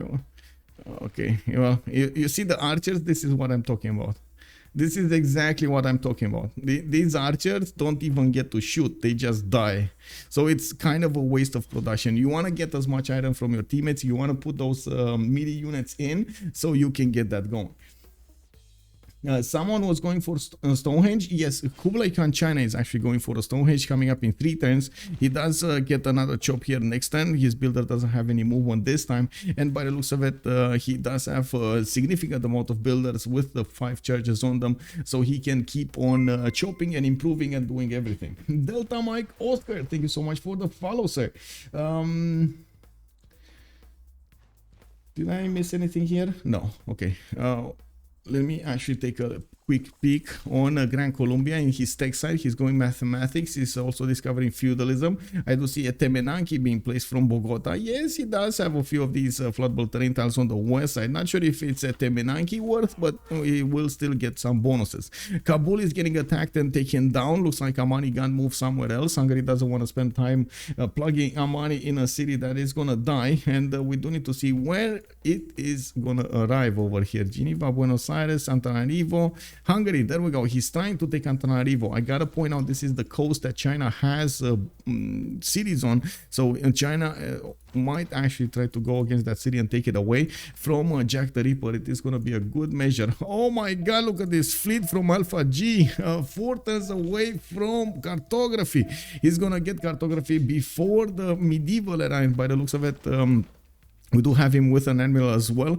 We do have Zengi appearing on this side, while it does look like Rajendra Kola is going to be the next one. It's 75 points. Well, and that's not the +3 anymore, by the way. Rajendra Kola's bonus did get swapped with another one, and well, that's gonna be a bit later. Let's see. Previously recruiter, we do have Dido with Leif Eriksson, Himerios on China. Okay, that's good.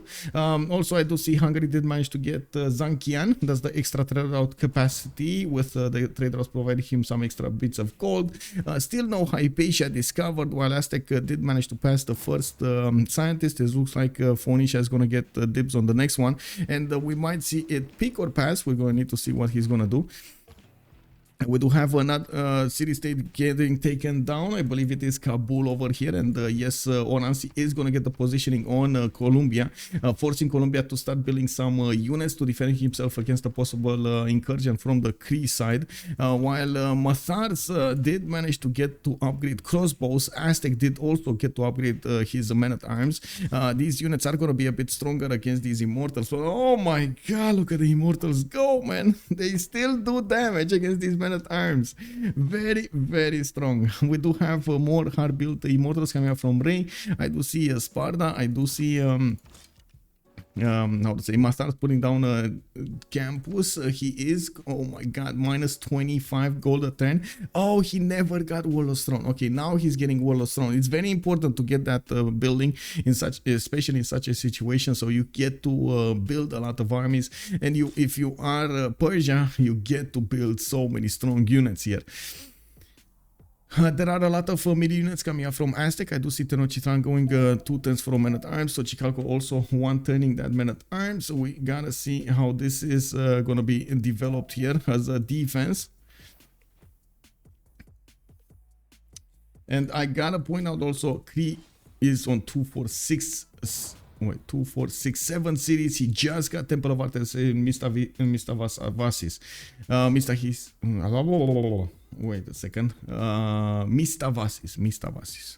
I jumbled that with a few other city names. Okay, we got an attack going. It looks like the general got out. The men-at-arms did not, and now we're going to need to see Matharz move in. Oh my god, the strength on these immortals is amazing. I gotta say, if he is gonna want to go against Hungary over here, he is gonna take out cities. There aren't that many units available for Hungary to defend, except this single horse and of course the swordsman, which are gonna die really quickly. These immortals, especially after they do get the first promotions, are quite deadly. 5 turns for Wall of Throne here. On the western side, he doesn't have to worry about anything. I guess we're going to need to see how these things will evolve. Okay, quick mention over here. I would have loved to see actually Gran Colombia be a bit more aggressive against Persia, like put a bit more pressure and force him to split his units properly between the west and the east. Now I can understand why he did not. They don't have that much gold, and they will need to give as much gold as possible to Alpha G. They do have about like 3 boats worth of 3 caravels worth of gold now, and we do have Alpha G getting 2 turns until cartography. He has more than a decent amount of boats in the water here, while I do see Phoenicia will need to get his as well. Looking at, oh wait a second, is he like 1 turn away from I hope Apeul is 1 turn away from cartography. We got him on 49 science and 24 culture, but he's going archery here, and I do see a few slingers are coming up from his cities. There are a few Hungarian units coming towards him, but I guess only, oh, I see Hatusa got upgraded. Okay, got Levin here from the north. Okay, wait, Tizui, no gold for upgrade on PCS though. This seems to be decided by gold, with Persia pushing and the Naval. Wait, on PCS? Oh, we do have gold. Oh, on PCS. Yeah. They do have a decent amount of gold. They have like what, 690? They have more than 700 gold. It's fine. It's actually quite fine over here. Not ideal, but it's definitely fine. We do have a civil service also discovered by them, and we do need to see if we're gonna see the upgrades really quickly here. I do believe Phoenicia doesn't have enough boats. He's only on 2, 4, 6, 8, 9, 10, 11, 12-ish, while on this side England does have a serious amount of them. Look at that, 2, 4, 6, 8, 10, 12, 14, 16, 18, 20, 20 boats end up coming quadrants from his cities. He did stay on 3 cities instead of going for 5. We do have actually Phoenicia going for the 6th one here, and yes, he's gonna get more costons out there, and the problem is does he have the time to build all of those biomes? Also, England might win the naval fight here, but Persia is threatening plus 3 players at once. Quite hard to say what will come out of this. Yeah, it is quite hard. And we do have Matharz actually going to pillage that trader sent towards the city of Hungary. He just got a bit more gold on his side. He is also putting the immortals to work here against the swordsman of Aztec, while it does look like Aztec will need to rebuild his army, and he's not actually getting that much production even towards these men at arms. He did choose to go for the wall of stone in the Kafran Plaza, already built it, so he's getting more production towards those units. And I guess we do have finally a pantheon here for Hungary. Chose to go goddess of festivals and got an extra point of culture on these plantations. 1, 2, 3, 4 plantations. Okay. The GPD is nearly double on SPA compared to PCS though. Yeah, they're making a lot of gold. Like I do have to say, Kublai Khan, China and Poundmaker having the ability to trade on the coast from an early stage is giving them quite a bit of an advantage here, but they did not actually choose to go full in. I believe actually Cree is internally trading here. No, some of them are, some of them are not. For example, this one is an external to Beijing, while we do already see 2 trade routes from Novak from China going towards the capital city of Mikisivwachik. Now we also are starting to see the era score being acquired by the players to get into the golden age, while more of these immortals from Persia are getting next to the cities of Aztec, Hungary. I do see Matharz is going to need to finish the job on at least one city. We do have multiple horses coming out from JackTheRipper, and by the looks of it, Jack is 35 cents with 49 culture. 110 construction. He is trying to go to coursers here, so he gets a stronger unit. The coursers will have 46 melee strength base, and they might actually be able to withstand the immortal attacks. Now you've seen the men at arms, and you've seen what happened with the men at arms. I would say actually coursers are a bit weaker than the men at arms, especially because of the lack of a promotion against ranged units. That is quite a problem over there on the light calves. This swordsman, oh my god, wait, this swordsman actually dies so fast against the immortals, it can get 2-shot. Whoa, oh my, look at the level 2 immortal, guys. 62 damage melee against the swordsman. It can 2-shot it. I think Matharz is very happy at this point. I gotta say Matharz is probably very happy at this point.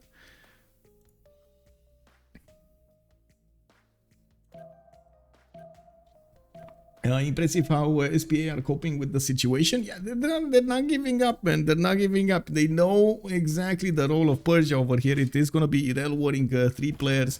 And you do see 2 of the players are, are refusing to go into an Irel. We do have Matharz pushing as much as possible. The city of Pexi is getting the positioning there. And I do see he's going to need to get over these hills to actually get into position to attack into the Hungarian city.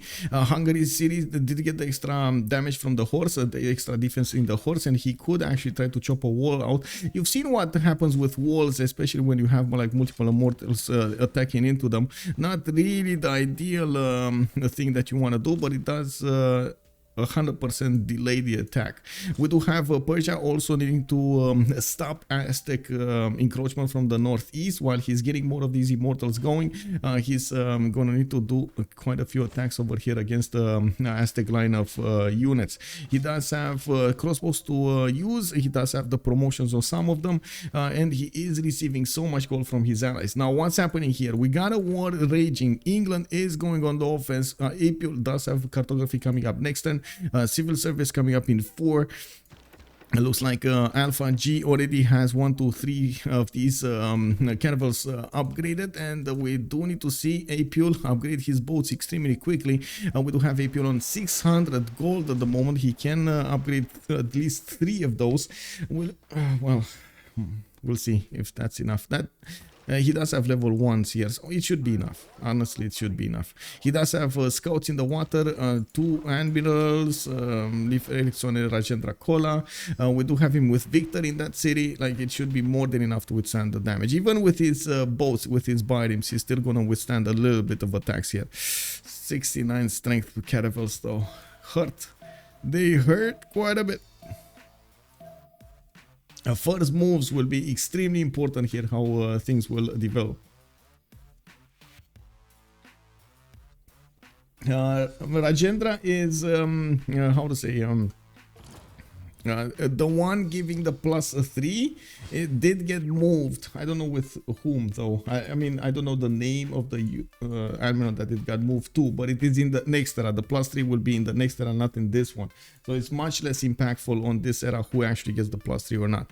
And immediately after, Phoenicia did get to upgrade at least 3 of those caravels. You do see he got a privateer as well. All of the boats of England did run away back in their territory to try to defend themselves. He is going to wait for frigates rather than commit to a war that he knows he's not going to win. Now we do see also some warriors coming up from Carthage from the north. I do want to take a look how many turns we have. 5 more turns we have.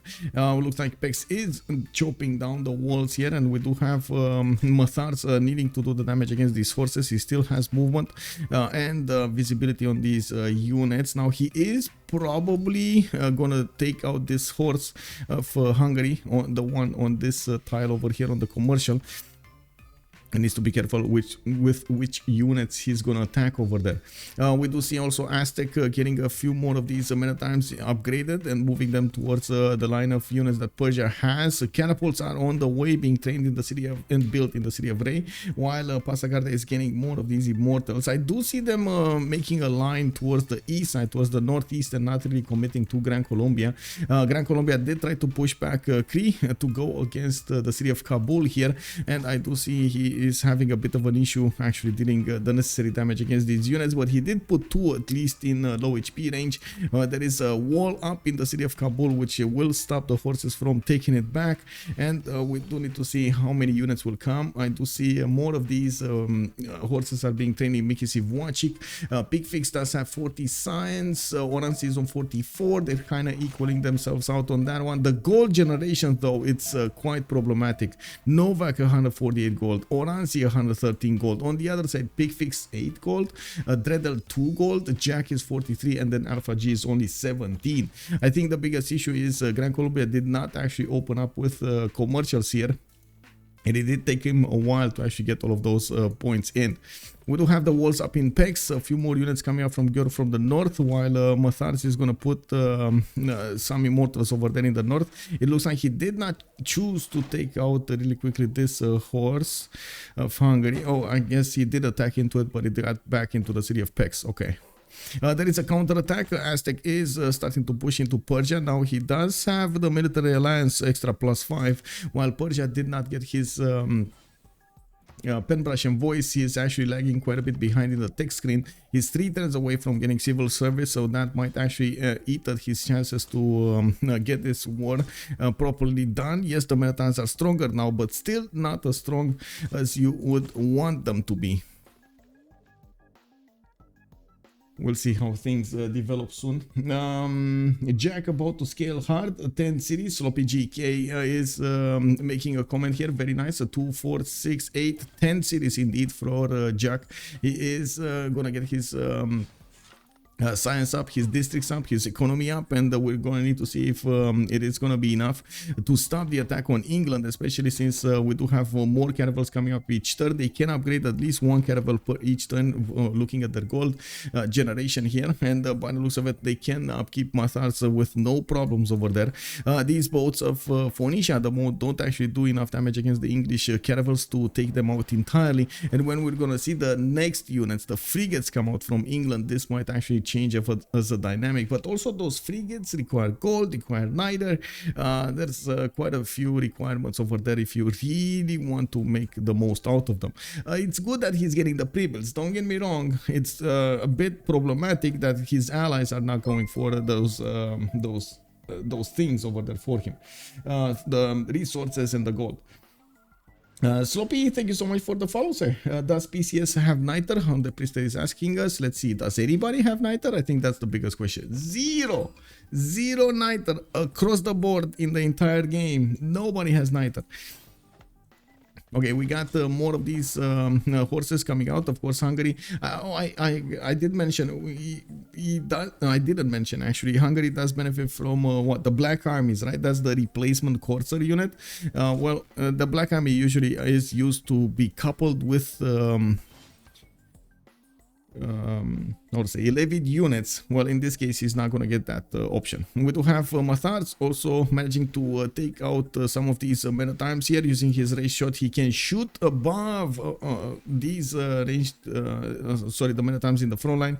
So unless Dredhel does manage to get them really back in his territory, he's going to keep on losing them.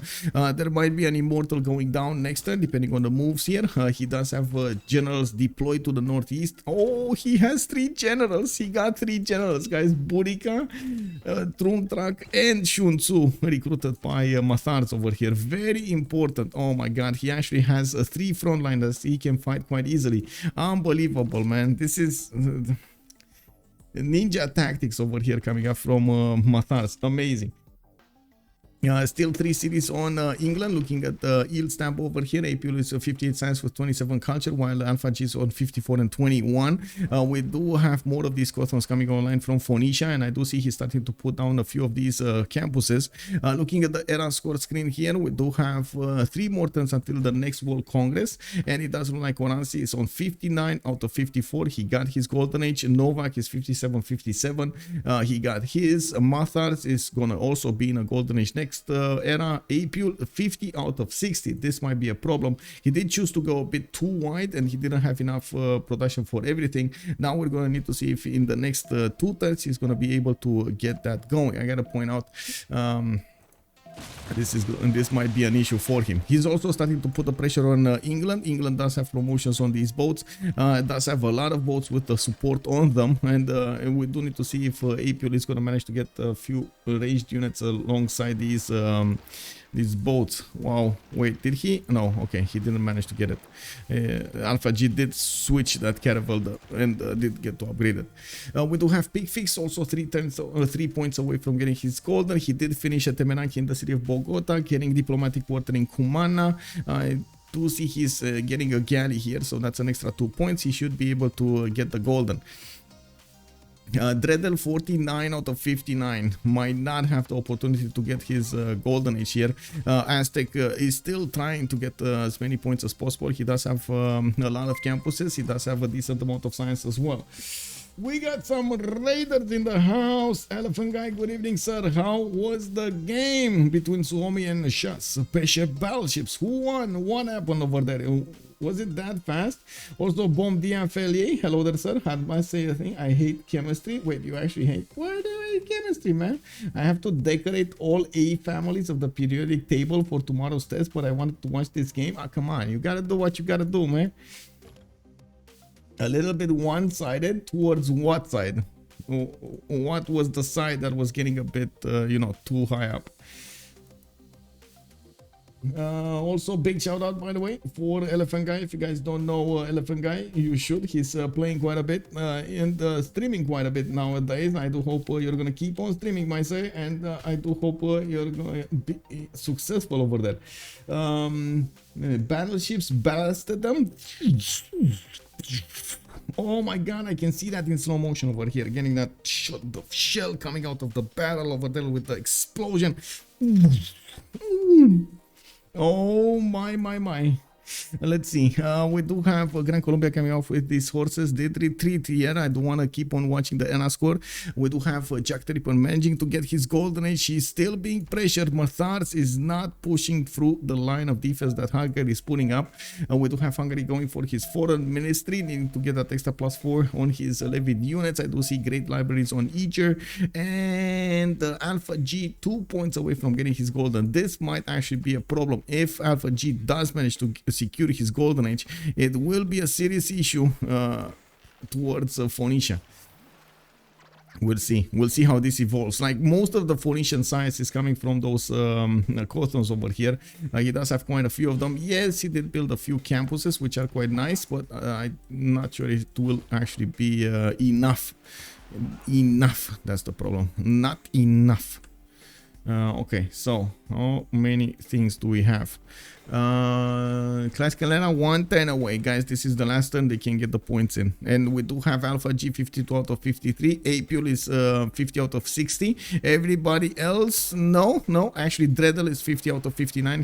He might not get his golden age. It doesn't look like he's getting enough points from his land over here to get that golden age. We do have catapults moving towards the northwest over here. It's I do see a lot of many times also trading punches with these immortals of Persia, and we do need to see who's actually going to win this fight over here. It does seem like there's more and more pressure being put on Persia here, and it does seem like he's losing his footing and his tempo against his opponents with the army size. Now, especially now that Hungary is starting to get more units in the northwest, well, it does look like not taking packs fast enough was a bit of a mistake. Hungary got a healing scientist. Wait, he did? I don't see Abu.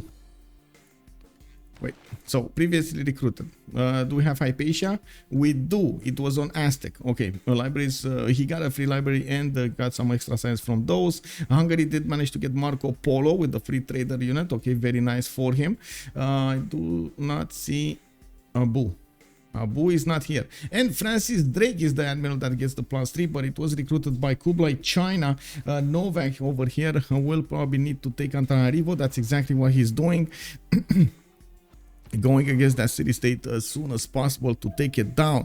And we got a winner. Ding, ding, ding, ding, ding. We got Alpha G over here getting his golden age points, while Apeul is on 50 out of 60.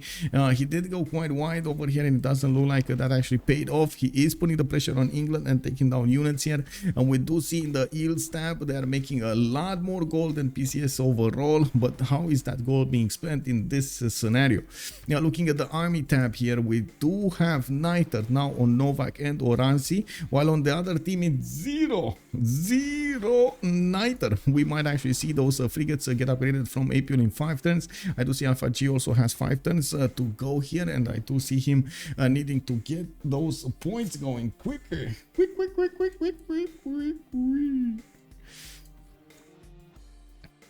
Okay, pushing buttons like a madman. Click.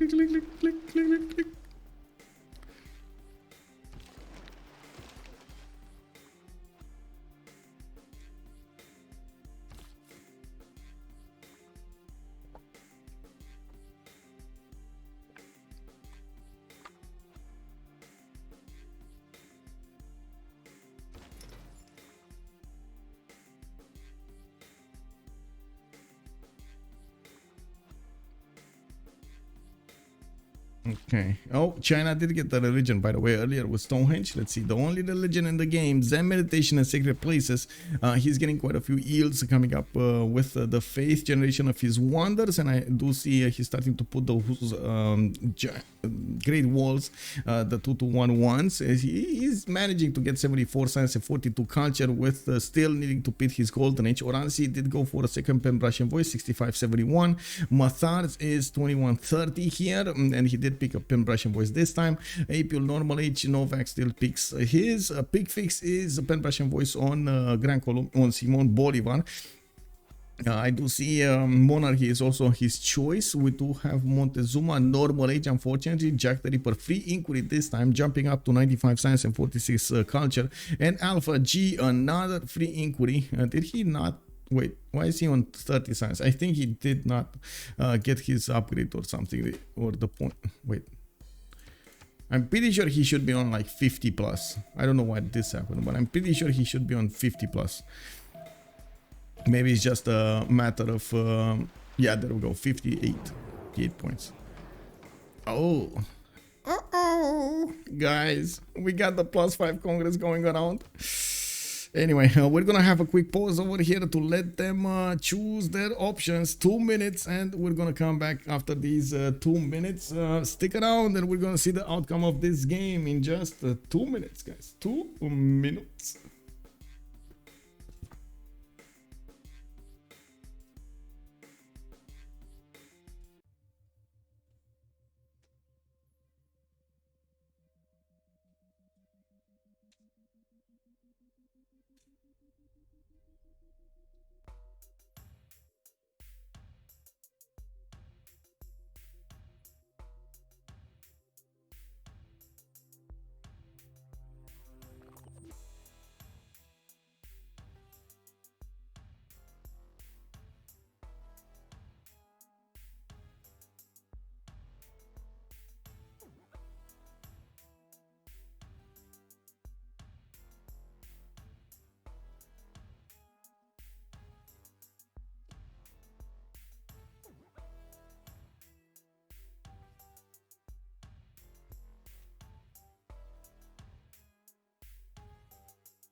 What did get the +5? That's the biggest question on my mind right now. Let's actually take a look at the World Congress screen. What do we have? Light Cavs getting the +5. This is gonna be important. And we got some raiders going on. Oh, bonsoir, tout le monde. We do have Legion in the house. Bonsoir, monsieur, bienvenue. Coming right on time, exactly when the wars are raging over here. Welcome, everybody, and I hope you get a good time with me tonight. We do have SPA, Société Protectrice des Animaux, going against PCS on the other side.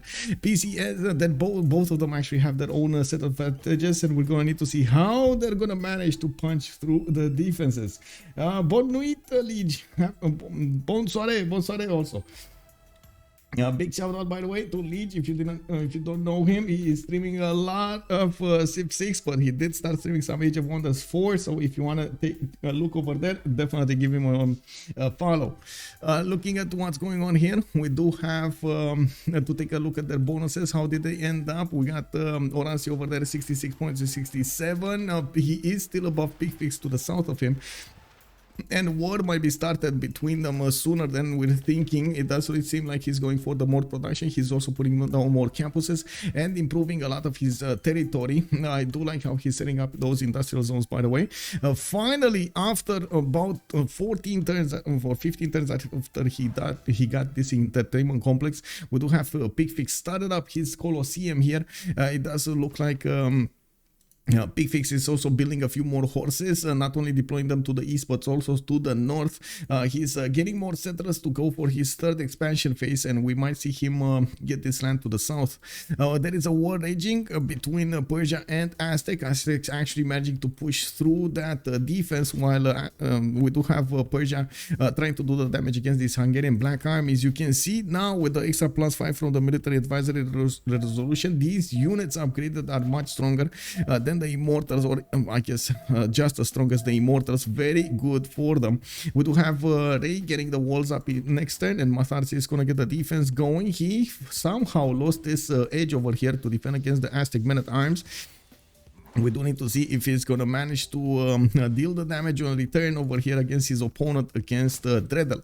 On the eastern side, there's also the coastal war going on, the naval fight between England and Apeul. While Apeul is being pressured over here in the north, looks like he did manage to get a few defensive units, some spearmen, some archers, and he is keeping he's rebuilding his squadrons.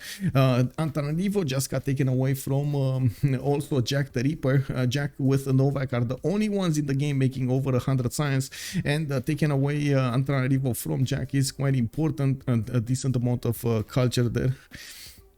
We do have also Jack managing to get the most production out of the game with 161 and 131 food, while only Poundmaker is coming close to that with 49. Novak still has to do quite a bit of work. This is mostly because of the internals.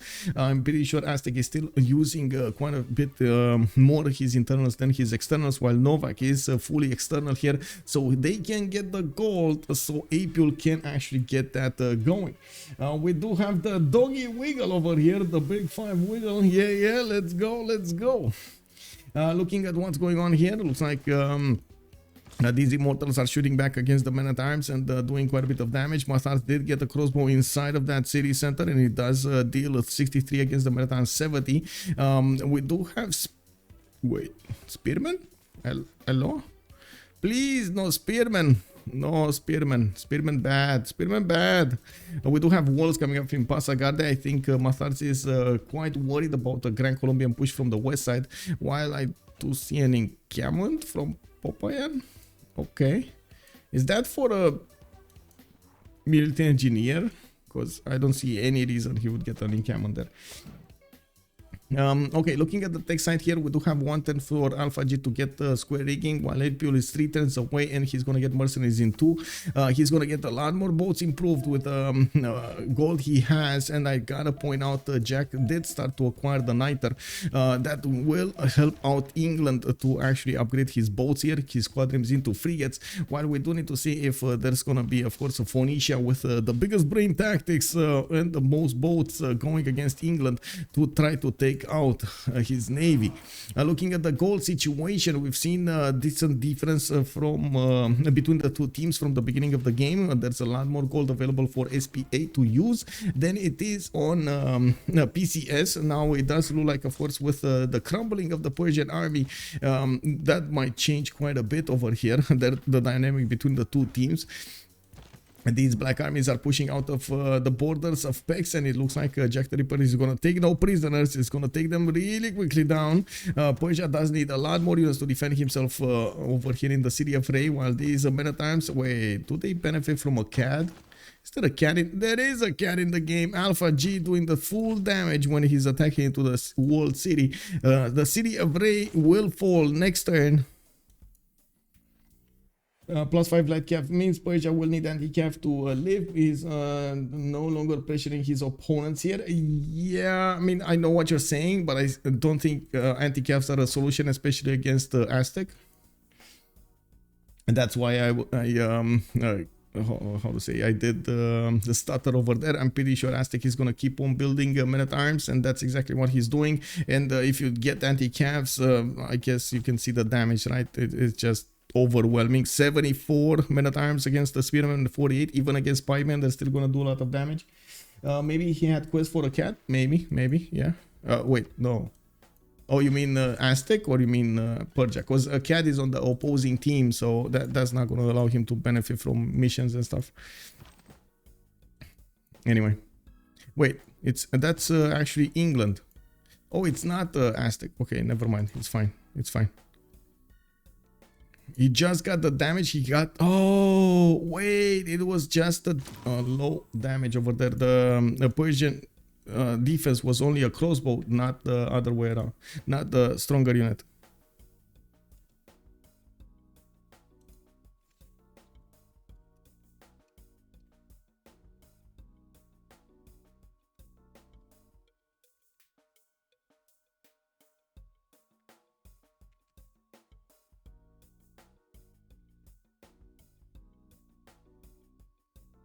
Guitar boys and hussars will clean him up. Yeah.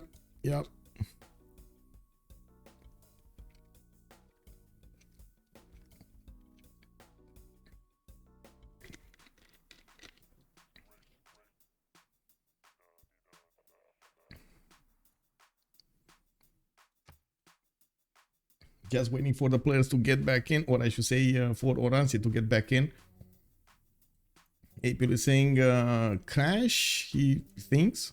What it seems, I think that's what it means. Crash, it seems. Upgrades, upgrades, upgrades. I really want to see the Phoenician boats. The dynamic between Apeul and Alpha G will actually, I think it will decide the game over here. It doesn't look like the teeth of Persia got taken away from him. They got pulled out. And we do need to see how this is going to happen here. Alpha G did build a lot of boats. He will get frigates now to shoot back at these caravels of Phoenicia. And he does deal a significant damage. He will need the gold from his teammates. JackTheRipper with 121 gold will try to help him out in the yield side. I do see Alpha G still only on 23 culture. I believe he actually has the half cost. Does he? Doesn't he? Oh, it doesn't tell me right now. Oh my god, really? Come on, man. I need to unpause probably, but I don't want to unpause until he gets in. Yeah, what happened to Persia? Seems like Immortals were stronger than many times of Aztec. How did he die? Too few units. So you need overwhelming amount of units to actually make these Immortals work. You don't really want to use your melee attack. You want to use the ranged attack, and you need a lot more to shoot into one unit, like 4, 5, 6 to shoot into one single unit. And the fact that he was defending inflatable terrain didn't actually help him out. He did deploy towards Pex too much of an army, and then when Aztec came pushing in with men at arms, he just kept on attacking into these Immortals and got them down. Yeah, Alex Crazy is also pointing out a good thing. He committed to Jack to slow him down, and yes, he did slow down a little bit Hungary, but I don't think it was enough, and I'm not so sure it was worth it. I guess Jack was forced to build quite a few more units there.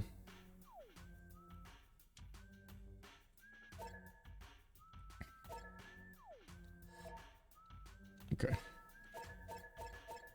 we got a team plus over here. I really hope they're not going to desync, but we've seen it multiple times before. They usually do desync. It's unfortunate, but it is what it is. We do have more campuses coming from Oranssi. I would have hoped we would see a bit more signs from him. He still has an advantage against Picfix with 78 and 75. Not to mention the gold generation is amazing. He's going to get the production up as well with 158 points of production. He's gonna get to build quite a few units. Quite important to see also Picfix's tech side. He's a machinery 1, while Oranssi is going to get castles next turn. He might want to do some form of an attack against Gran Colombia with those horses to pressure him into getting something done here. I do see Picfix is making the sacrifices, building a Colosseum in the city of Panama. He's going to get it in 2 turns. While he is expanding to the south, he still needs to get quite a few more cities over here if he wants to keep up with the necessary text in the next part of the game. Now, of course, after Aztec is going to and Hungary are going to finish with Persia. This land will be probably Aztecs, if I'm not mistaken, and then we're gonna see Hungary do boats on the western side. I wouldn't be surprised if I would see this. I've seen it multiple times, so why not this time? Now we do not see actually Oranssi committing to any kind of naval warfare here. He did not manage to get an admiral, and by the looks of it, even if he does have 3 coastals, they're not as productive as you might think. He did get a harbor from his capital though, and yeah, that might be something. So he has 1, 2, 3, 4 production centers that he could use to poke at Hungary. I was thinking maybe they're gonna go with boats against Pex. They never did that. Let me see on China. What is China doing? Expanding 2, 4, 6 cities. Still low when it comes to the city count. 7 cities if you take into account Antananarivo. Yeah, but still low in the city count. He would need quite a few more. He's on 112 science. He did go for a free inquiry, and now he's gonna need to start putting down more campuses. A bit surprised that he did not go for this +4 here next to the mount, next to those reef tiles. I think he was a bit worried that he's not gonna have the production. Well, I guess that might actually come back. We do have Long Sea also with +1 over here to the southwest, and let's actually see the outcome here. Dredhel will take down the city of Ray. His men-at-arms are in shambles, but he's still gonna take down the city of Ray. The one district benefit Gulf Plaza. Yeah, Jack just built units in 2 out of 10 cities, with 8 cities continue to sim. Yep, he dedicated most the majority of his empire to actually get those. And there we go. And Dredhel did manage to take the city of Rey. Now these units won't get the upgrades on them. We do have a possible counterattack here, and he might actually try to take back that city. While Dredhel is not choosing to delete it yet, we're going to need to see if Matharz is actually going to want to take back his city. There is a significant amount of forces coming up from Hungary from the northwest going against these units, and we're going to need to see where those black armies are going to choose to go through. They will first deal with the Persian remaining army in the form of that 1 catapult, 1 immortal, and 1 horse, and they might just go directly towards Passagarde. Now this will also allow Picfix to focus all of his efforts to the northern defense instead of keeping his units on the eastern border. We do have in the war here, we do have actually England upgrading more of these boats, getting quite a few frigates. I do see 2 of them did get upgraded there. A lot of pre-builds available for him to upgrade with, and now he's actually doing the damage against these Phoenician caravels, tearing them down one by one. We do need to see how much gold they're gonna have available every turn so they can keep on upgrading. And oh, that's actually one information. Yes, he does have mercenaries. He's on 90 gold per pop here. Pretty good for pop as unit. And we do need to see if he's gonna manage to get out of there. It's very important. We do have frigates also upgraded here in Phoenician territory. There is a lot more gold available for Apeul to use, but he doesn't have that many pre-builds. One of the weaknesses of an empire that goes up this wide is he's not gonna have that much strength to actually build those boats. The production that you spend to get those settlers is exactly the production left from not getting towards those boats, or not being put into the boats. We do have Hungary managing to levy Hansa, and I do see he's plugging in money. We do have him with probably an ability to get men at arms soon. He's on machinery 110. I don't see the upgrade button, so he's going to need to actually get that. These swordsmen are going to deal the damage against the spearmen of Phoenicia, while Apeul didn't have that much science to go for both sides. He is going to get military science next turn and divine right, so at least he's going to have some extra strength there on the pikemen instead of these spearmen. I'm pretty sure men at arms will be required over here. Hungary does benefit from extra damage whenever he's going to levy units, and he on some of these swordsmen he does have the upgrade, the promotions. Gold is also quite good for him to get going and take away from Phoenicia. The mines aren't going to give him an advantage here, or I should say they're going to give them an advantage.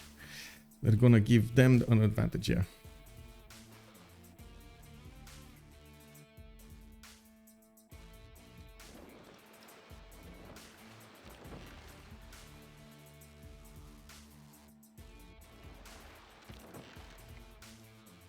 He can just swim over to Cree after Persia dies. He can definitely just swim to Cree after Persia dies. That's one of my, I will say, question marks over here. Why is Oranssi not building a navy?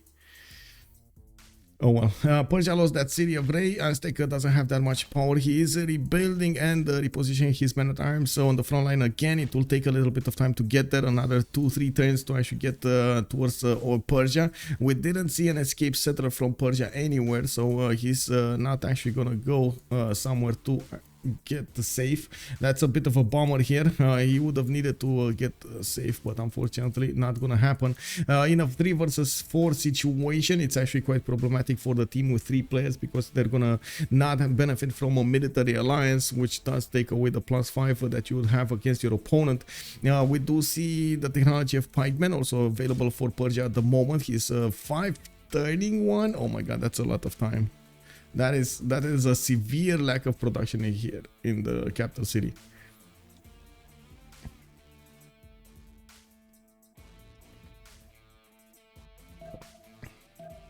I do have to say something, by the way. I made an announcement 2 days ago, or an announcement. I gave my opinion 2 days ago that Tranquility might not actually be a team in the next one, in the next CWC. It looks like they were invited in the CPL qualifier. And I do see them actually with a few different players on their rosters. So maybe I was wrong. This is one of those times I'm very happy that I'm wrong. I would definitely love to see tranquility in the CWC. Wait, they're disconnecting? Oh, relobby. Okay. We're gonna get the relobby going. Okay, sure. They were like question mark, question mark, question mark. Dredhel has way more Phoenix. Will start shooting down boats soon. Yes, I guess this is the biggest question. Can they get enough gold on England to upgrade those boats or not? Because he definitely needs a lot of gold. Let's go. Low turn. Let me put the link. Let me get the link here correctly.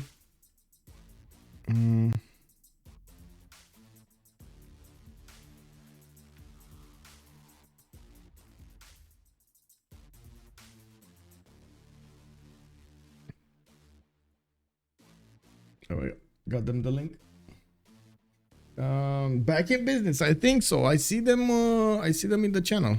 So I see them over here. Give me a second. So they're give me a second so I can scroll up to the message. So I do see them. Them. Where are they? Hello?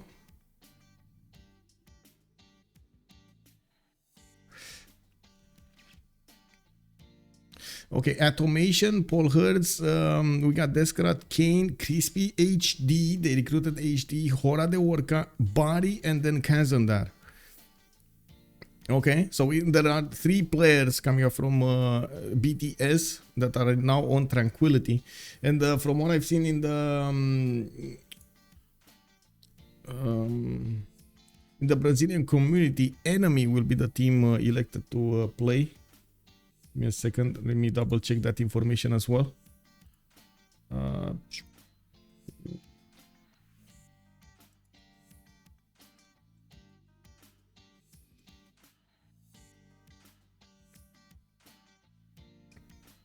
Whoa, I can write in this channel? Wow.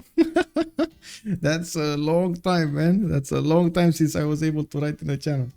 I don't even know why I didn't get access anymore then. Let me see. What is it? Comence por... No, no.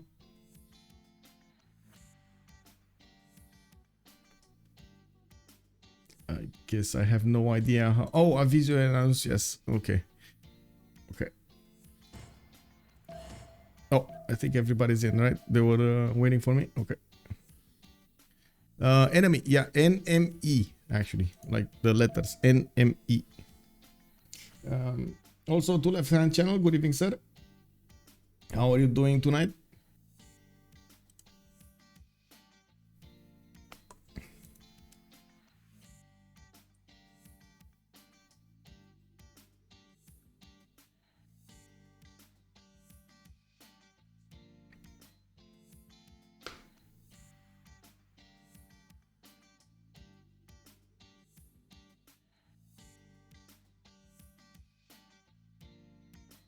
Okay, getting back in. We're waiting for all of the players to load. It should be fine. This is an infinite turn. It's a new turn.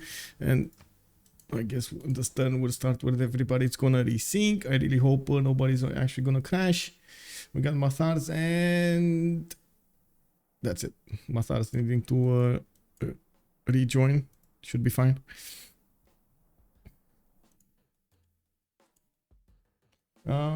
Sad to see no CWC quals today. Well, I mean, by the time I got this yesterday, I got my schedule going because I do try to get some announcements going, like at least one day before, like on, you know, like using my Discord, using Twitch and so on, so everybody knows when I start streaming. There was no game on the CWC quals, and now today 2 of them got scheduled, and I really try as hard as I can not to reschedule something unless it's like an emergency, like if I give my word for something, it should mean something. So I do try to keep my my schedule. I think it is very important.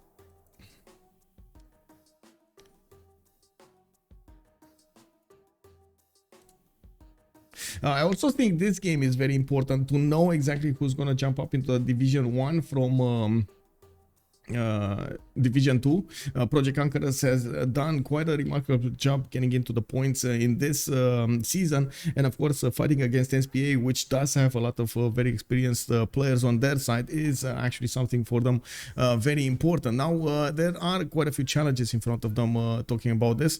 I don't know why it's not loading. Well, I guess we're gonna see it load soon, I hope. Maybe somebody didn't fully load or something. Hello? Hello? Is somebody 0 MS? No. Would be funny to have 0 MS to me. No, no. Everybody's in. Kick.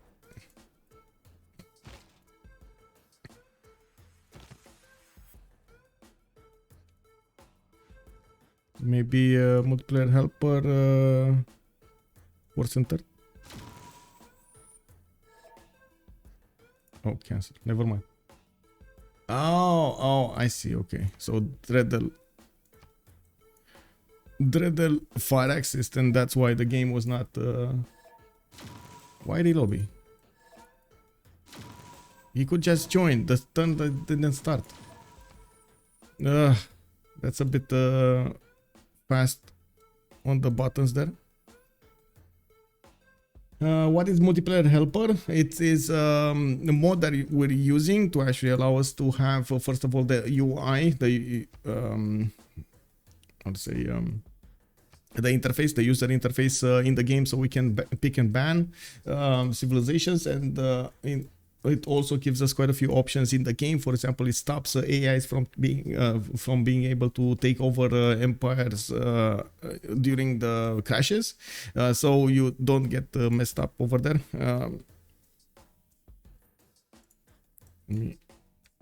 Let me fix this. It also gives us the remap option. It also gives us some things like forcing a resync, for example, during the load. So it does have some tools that will allow us to get everything going. I really hope everybody did check their 0 MS. Check MS, please. Is there any way to quick restart game without relobby? No, unfortunately, no. It would be amazing, but unfortunately, there's no way. I'm just gonna ready up here and wait for them to do so as well. I don't see everybody's in the lobby, so I no idea. Okay, there we go. Matharz disconnected. He had 0 MS to somebody probably.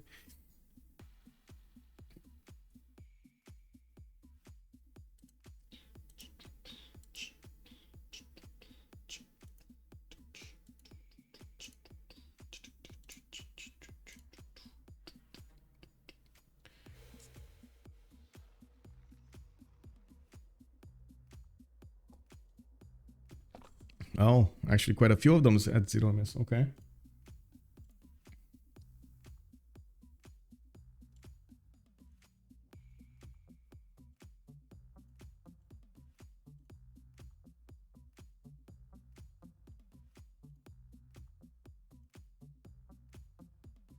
Okay, loading in. Wait, Thundorios, good evening, sir. Daniel Dingo, hello there, sir. Good enough. Checked in on Jack for a minute. He was angry about losing at an revolver, and then he got mad at the teammate for yelling. Oh, I see. I guess, yeah, good evening. It is what it is, man.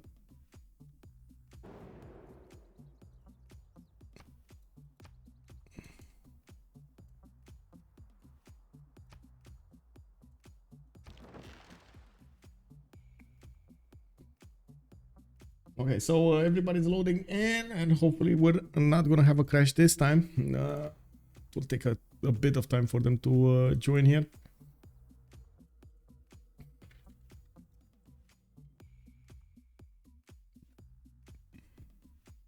Just want to click on buttons. Okay, so now we got a game going. Yeah, looks like England did get some of his frigates. He's getting more gold to upgrade his caravels, while we do see Phoenicia getting level 2 caravels on his side. It has the benefit of a few privateer and multiple frigates on this side. 1, 2, 3, 4, 5. Quite a few more than England's 2. Or 3, I guess he does have 3. There are a lot of rebuilds available for England. It's just a matter of the gold generation per turn from their side, and since Picfix is not making that much, they're gonna need to somehow rely on reaping that gold from their opponent's lands. There is available Pasacarte here to have a few mines that can be pillaged. Not a lot of them actually. I see in his whole territory he has only 2 mines available, while we do have these Hungarian black armies starting to get into the line of Persian immortals. These spearmen are not actually gonna do that much. You can see the black army is 61 strength, the spearmen is 44. We do have pikemen available for Matharz to go for, and I guess we're gonna need to see how SPA is gonna try to use their gold per turn to give to all of their allies. Matharz is on 4. Well, I guess he doesn't have a standing army anymore. We do have Apeul on 60 gold a turn, while 60 gold in the back actually. He just got the 200 from his teammates, and he is upgrading more caravels. He's gonna need to defend himself in the north. He does have pikemen over there, which still get damaged by these black armies significantly. That's a bit of a problem there. +6 combat strength from adjacent levied units does give significant advantage to that one single Hungarian black army. We do need to see also if Hungary is gonna go for his men at arms. Now he's actually going for muskets. Oh, I like this gunpowder coming up in 1 turn. He's still gonna need to get his other technology, and we do need to see how Phoenicia is going to try to use his advantage of multiple upgraded boats against English boats. There is a possibility for him to bypass this choke point. It looks like at the moment he's not actually doing that, but he will have a lot of frigates to attack into one single unit of England at a time. Now, in all of this time, we're going to see Hungary managing to push through the defenses of the remaining Persian army, and by the looks of it, we do have some Aztec units coming from his city of Xochicalco. Aztec actually should use this time to stop making units and get more cities out, expand over here, get another city between him and Persia, put another 2 cities to the north, and decide if he's actually gonna want to and how he's gonna split his land with Hungary. The Stone Tower, for example, could be a good settle. He could get another settle over here next to the mountains to the north, and that would put him closer to Phoenicia, but honestly I don't think that's gonna be any kind of danger. Phoenicia has his own worries to think about from the north and from the east, and having a land army alongside that navy is going to be a bit too much for him to handle. We do see more harbor shipping projects coming up from England. Definitely the gold is a problem here, and getting those harbor shipping projects does give him a bit of gold extra per turn. Now we do have a last minute attack coming up from Apeul. He is starting to get advantages on England and starting to do significant damage against these caravels. We're going to need to see how fast England can actually get these upgrades going, and if he can withstand this attack of Phoenicia. Using the moves over here is going to be important. Apeul just actually moved a frigate in danger's way. He needs to be careful with these frigates. They are quite squishy on the defense here. They do attack hard, but they are squishy on the defense.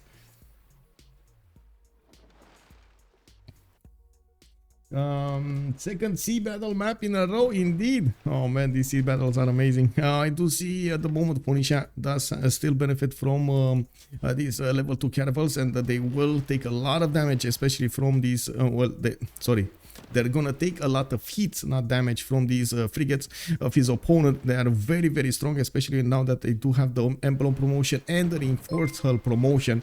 They are having quite a bit of a problem over there to do the damage on the counter. Marker Terzo, thank you so much for the follow. Ife, good evening, ma'am. Hello there. Glad to see you. We do have also Oranssi starting to get his production up. He is on 214 production, actually getting more than JackTheRipper. He still needs to get his science up, and we do see him working on just that. He's getting universities, and finally we get boats in the water. Picfix says Musomin. Mikis, if watching, will probably start getting those boats out, and by the looks of it, in his other cities, he's trying to get more economy with more science points, so he can do both sides of the table here of the tree. Wait, hello, is Jack retreating? He's actually, is he? Oh, I mean, they're just gonna leave Persia and survive here? Is this what is this happening? They're actually gonna leave Persia survive here? Okay, I mean, yes, I get it, he's kinda irrel, but he's a walking, talking military alliance. Don't you want to take that away from your opponent? I guess they're thinking, yeah, but he might have made an alliance with China. China doesn't need the +5, it's fine. Well, sure, yeah, that might happen. Good day to you as well. Oh, yeah. Very good day. Very good day. Very good day.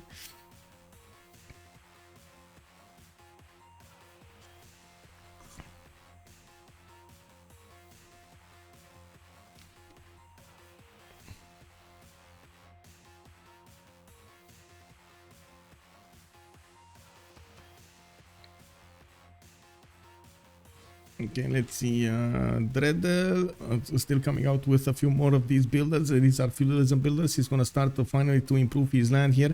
Still on 5 cities. He needs quite a few more. Looking at the raging war between Phoenicia and England. We do have him actually opening up this war in the south. And it does look like England did manage to upgrade a few more of these caravels there in the south. He has a significant number of boats that he can keep on upgrading. Biggest stopper is the gold. And I guess I've said that a few too many times. It looks like Biruta is gonna get defended here by one frigate. That one frigate does deal significant damage, and even against the black armies. And we do have very strong city strength on multiple cities here in the north, especially with the caravel upgrades. It did beef up the military strength of the city considerably.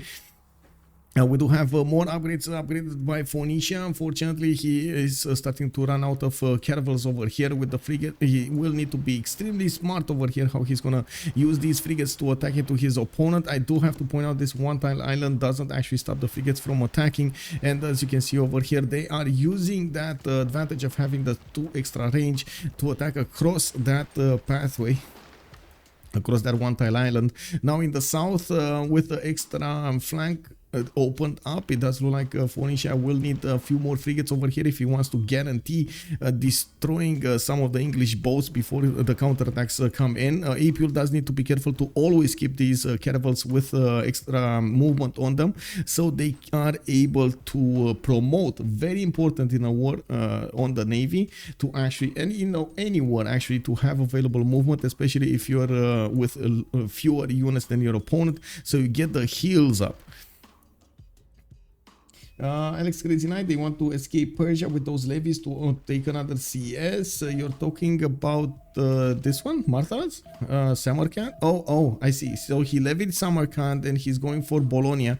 We do have Cree over here going with a few coursers. Okay. And I do see Cree finally actually sending Mount Roraima. It will take a while, by the way, for these men. Oh my god, he's actually going to get a safety settle. So them stopping attacking into Persia might actually guarantee Persia surviving throughout the late part of the game. This will be problematic, very problematic. And we do have Novak actually getting to 140 science, 57 culture, 189 gold at 10. Oranssi is 219. And we do have them managing. We got Oranssi on 228 production at 10, while Picfix next to him is 77, 79, and 123 production. A significant less stats over there for PCS, for Picfix. With after Apeul did stabilize his north, now we do see musketmen starting to come out of the city of Hansa. and this will be a very strong unit even against these frigates. So the frigates will have a problem actually attacking back into the muskets and dealing the damage, while Hungary will probably one-shot most of the units that Phoenicia is going to put on the defense. Phoenicia is trying to get machinery for the extra strength for the upgrade on these archers to get into crossbows, and it doesn't look like at the moment he's doing any kind of damage against these muskets. We're going to need to see if things will evolve. I doubt it that even crossbows are going to manage to do enough damage on the muskets to deter them from actually taking cities here. Now we do need to see also how many units, of course, Apeul is going to manage to upgrade. Since they do benefit from so much gold, they shouldn't have a problem putting the gold where it's needed. He did manage to upgrade more boats in the water, and it does look like also England did manage to upgrade a significant amount of fleet to the south here, actually managing to get the drop on these on the southern flank, while the majority of the frigates did get deployed to attack into the English choke point. It looks like now the counterattack with the majority of the caravels of the English Navy is coming out to hurt on the western side in the middle of the seas.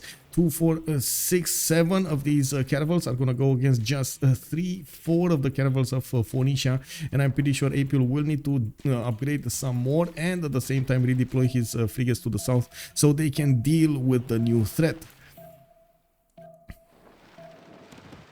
Okay, we got some attacks going on here. Apeul will need to be fast on the buttons here. He still is not upgrading his last 2 biomes, even though he should have the gold from his teammates, or else he has an insane amount of gold on his bank over there. More than enough, and unfortunately he just lost 1 biome. That's gonna be 1 less caravel.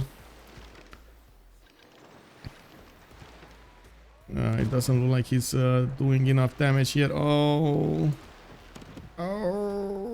To the north we do have Biruta also getting attacked by those musketmen.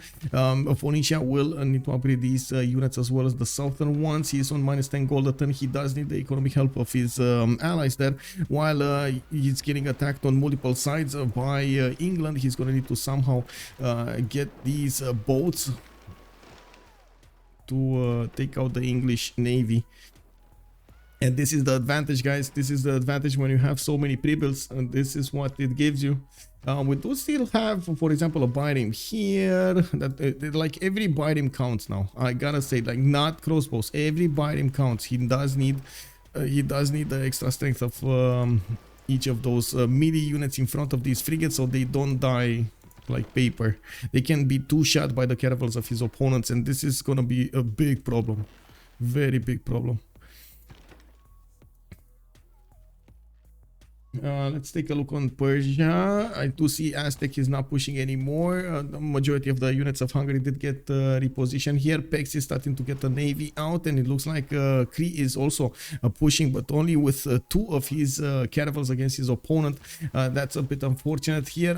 He was a bit too excited to take down the cities to do the damage against Hungary without a massive force to overwhelm any kind of defense that Hungary did put on over there. Unfortunately, that only allows Hungary to get the defense going and get more pre-builds. Looks like in the tech side we do have JackTheRipper at 1 turn away from getting cartography. He has 2, 4, 5 boats in the water in the south in Picfix, and Debrecen is with 2, 4, 6 boats. This timing is just so desynchronized with when he needed to get these boats in the water, unfortunately for Cree. He's not gonna get to build them. He's not gonna get to do exactly what he wants to do against his opponent here.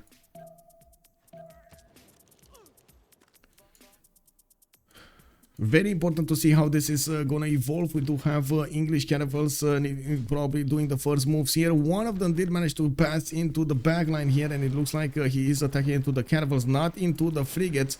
Looks like more frigates are also coming out to fight. We do have 2 of the English caravels dying really quickly here, while these frigates are getting their getting to move back for the safety. Biruta has been taken. Hungary does manage to deal the damage against his opponent Apeul, and now we do see Alpha G pushing out with all his might and power against the Navy of Phoenicia without that many boats to upgrade over here on the Phoenician coast. Unfortunately, Apeul is left without that many options to come back, and we do have a caravel here in LPQI still needing to get the defense on that city center. It does look like Apeul's spearmen are running for their lives over here to get into his territory to get some upgrades going, while he is still needing to get the gold from his teammates. Oranssi is going to face the Hungarian Navy on this side of the seas, on the western side of the map, and we're going to need to see who's going to win this. He is... Oh, no, no, not camp. Please, no campus. Okay. I guess he's relying that his opponent doesn't have a lot of gold, and he's doing just that. Okay, it's fine. It's fine. He doesn't have a lot of gold. Like, this is the major weakness. Like, Hungary has the pre-builds, but has no gold. Kick. Alpha G does have like what, 41 in the bank, while JackTheRipper is making 185. He can upgrade 2 boats and 2 boats at a time per turn. And while I guess Cree will need to buy more boats here or build more boats. Well. We got Oranssi 135 science, 97 culture, JackTheRipper with 3 inquiries 178 and 70. There are 9 more turns until the next World Congress when, I should say until the next era when they're gonna lose those advantages. And I do see Aztec is also repositioning so he can take more pillages here. He might actually be first moved by the horses or last move. Let's see, do they have movement? One of them has movement, and I don't think this one can actually attack this turn. It's a bit too yeah, how to say, only 1.5 movement. He doesn't have 2 movement to move on the hill. It's looking like a GG. Well, we'll see. The gold generation is the biggest issue here for PCS. But if they lose Phoenicia alongside the Persia, that's just gonna be GG indeed. We do have also a few more remaining caravels from Phoenicia, and of course the frigates. You see how he's trying to use the caravels in the backline, but unfortunately with the extra moves that England is benefiting from, he's managing to do the damage, focusing his efforts to deal with the southern front instead of the eastern one.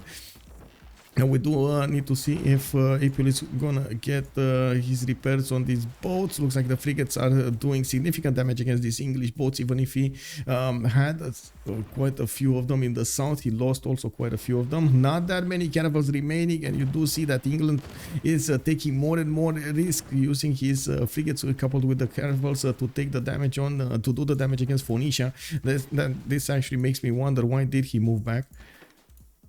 Because he definitely... Oh, to promote. Oh my god, all of these are actually going to be +1. Okay, okay. We do have also the army of Hungary moving towards the city of K2I and Tyre. These are the main cities of Dido, and those are also the main production centers. While he's pressured from the sea, he's also pressured from the land. JackTheRipper is doing quite well to do the damage there. We also see him on the western flank building up those boats in the form of caravels, and I do see him rebuilding his frigates. He's going for ballistics at the same time, and by the looks of it, still not pressuring Persia anymore. The gold, since it is a problem, we're going to need to see how SPA is going to try to get out of this. They do have a significant amount of gold in their coffers. The biggest issue is what are they putting those gold points in. Oranssi is getting square rigging next turn. Humanism coming up in 1. They do have the Niter to upgrade if need be, and I guess we're going to need to see how he's going to try to use his advantages in the next part of the game. If he is going to manage to get enough fleet to actually counter the Hungarian fleet, how are his more moves gonna be, and of course at what moment in time. Eva Fer tout noir, good evening sir, bonsoir monsieur, bienvenue, bienvenue. Cree looks strong. Yeah, Cree looks strong. Yes, looks strong. That's the thing over here. He looks strong. He has the production. I think the issue is actual boat count, and this is why I prefer having a lot of pre-builds, and this is why I'm worried about what's happening over here. Hungary has a lot more pre-builds, and he keeps on upgrading these boats. He might have a bit too many. against his opponent. Cree did manage to get one early admiral, but didn't manage to get one of those admirals that gives him bonuses. He's seen it on England. Cree 11 points. I mean, instead of these campuses making admiral points would have been very important here. Getting projects in, very important. It looks like the Phoenician fleet is down. Wow. Phoenicia's fleet is down. Alarm. Let me actually get into a channel and do the... Let me see. Can I do the pokey? Give me a second. What is it? Soundboard, right? Do we have an alarm over here? No. Oh, yeah, we do. Oh, soundboard coming in. Oh my god, I'm so sorry if that was a bit too loud. Wait, I can add sounds. Oh, I see. Okay, very nice. This is the Jack show. Perfect defense versus Persia early, then Levy versus Dido, and now he will Cree on water. Yeah, I mean the biggest weakness here is the gold, but it looks like he's managing to make do with what he has. We will need to see if Cree is going to manage to do the damage against his boats. Neither of them to have animals on their side. That will be an advantage. Well, I guess an advantage. They won't have any advantage against each other. We do have Cree also managing to get more science, up 147, 107. While yes, he's getting these campuses, it doesn't look like he's gonna get the boats out. And this is I guess this is my pet peeve right now. I'm getting stuck on this. He doesn't have the boats. He has 1, 2, 3, 4, 5 caravels and 1, 2, 3, 4 frigates. On the other side, we got Hungary with 1, 2, 3 of these caravels, and then he has so many pre-builds. Like there's like no more pre-builds left for Cree. While we do have 1, 2, 3, 4, 5, 6, 7, 8 more galleys that can turn into caravels at any time whenever he's gonna get the gold. While he does have more quadrims, 1, 2, 3, 4, and getting some more for those frigates.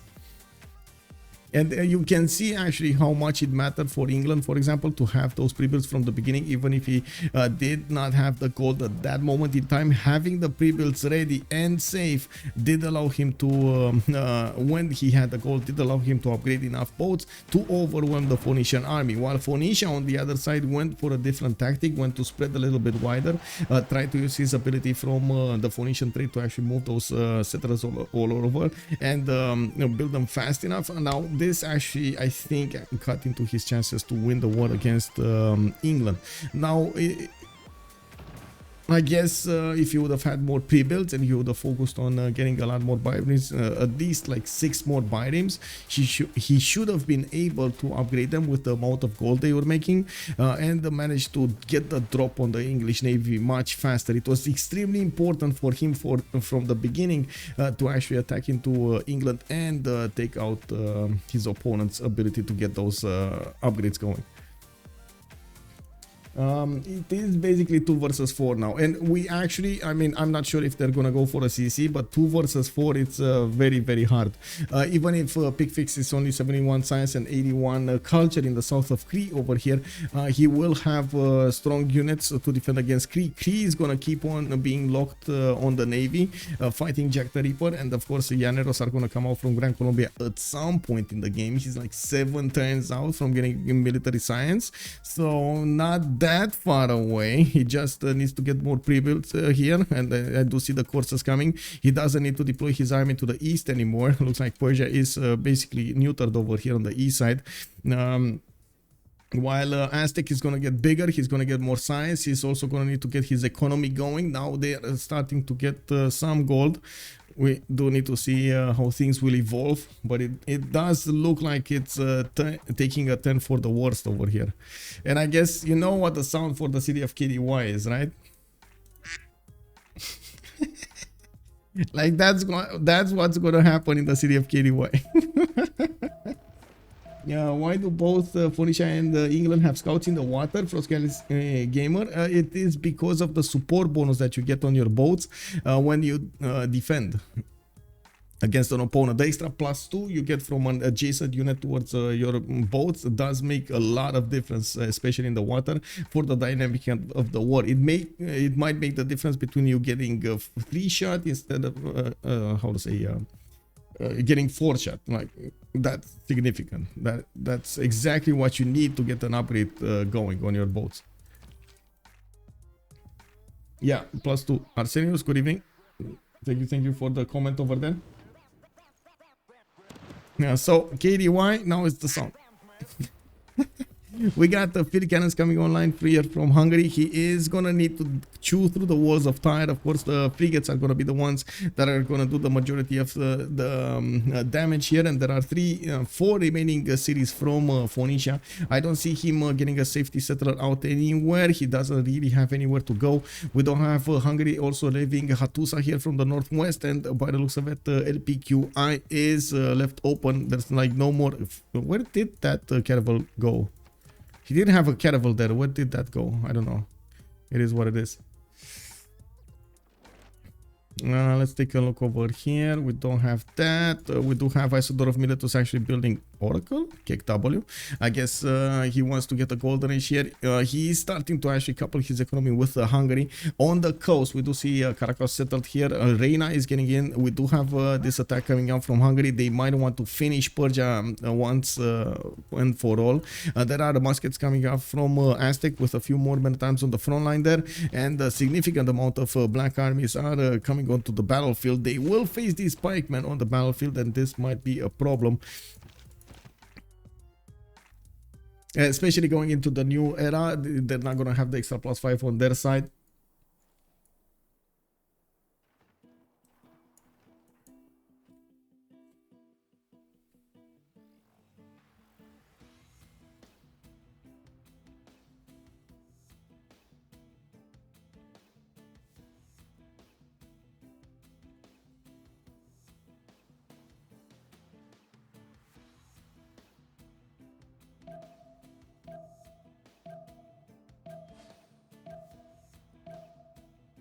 I gotta say, Novak has been keeping away from wars here. He just took Antananarivo and spread his regions through his cities to get more stats, up to 104 science, 99 culture. I do see he's also getting his production to 247 points. The biggest issue for him is the ability of his to project power against his opponents. Unfortunately, he's not near close enough to his opponents to actually manage to project the power considerably, and we might actually see even Gran Colombia try to do some damage against him. Yes, we do have him with industrialization, getting his factories up from multiple cities, getting his workshops done, getting shipyards in most of his cities. Yes, it will be important, but losing 2 allies will be extremely punishing.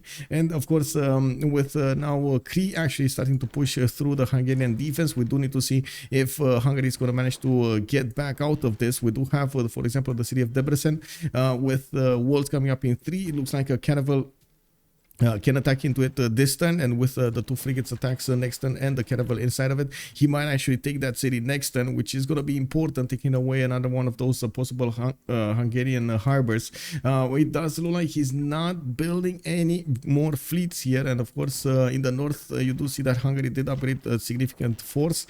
We do need to see if he's going to be able with the ones in the south to actually pincer move these Cree units.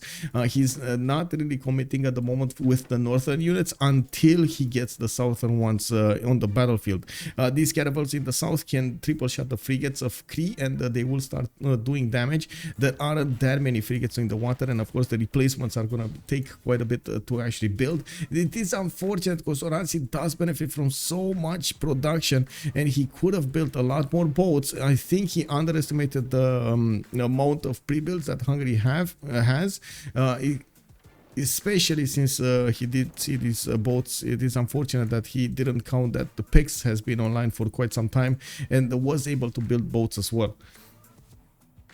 Let's take a look at what's going on here. Looks like England is repositioning his boats closer to the city of Tyre of Phoenicia. We do have also the Hungarian muskets getting closer. They can't really attack into the walls without taking significant damage, while this is the same continent of England. No red coats available for him. Sidon and Carthage might be attacked with red coats, but I think it's much more efficient to go with the frigates now. We do have field cannons being used by Hungary to dwindle the damage of the walls here, dwindle the fortification health, while Alpha G is coming with frigates over there on the west side as well.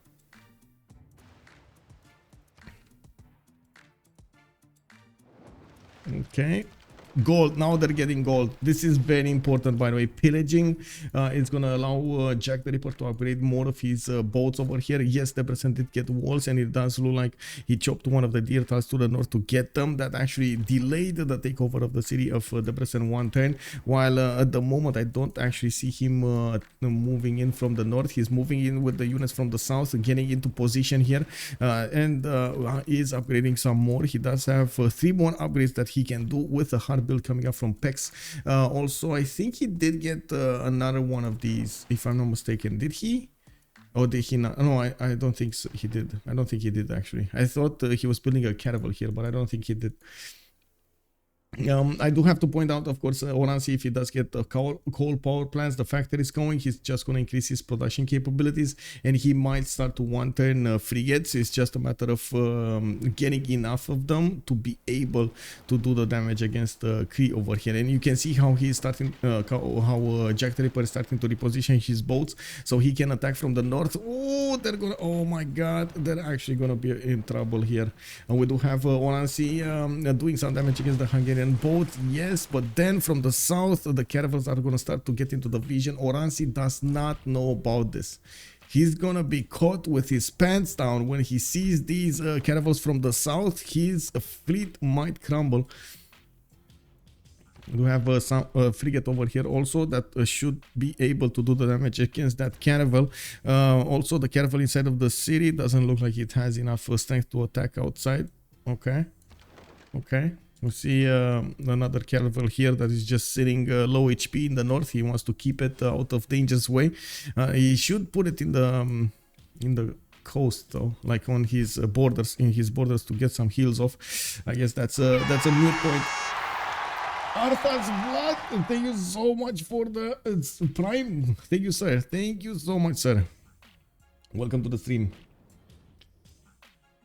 Let's take a look at what's going on Persia's territory. It looks like Persia didn't manage to get the trader that was going towards the north here. Hungary is more focused on the land warfare and the coast warfare, not really on the other side. Carthage got taken away. Looks like England is pushing in towards the main cities of Sidon, and they're gonna tear them apart.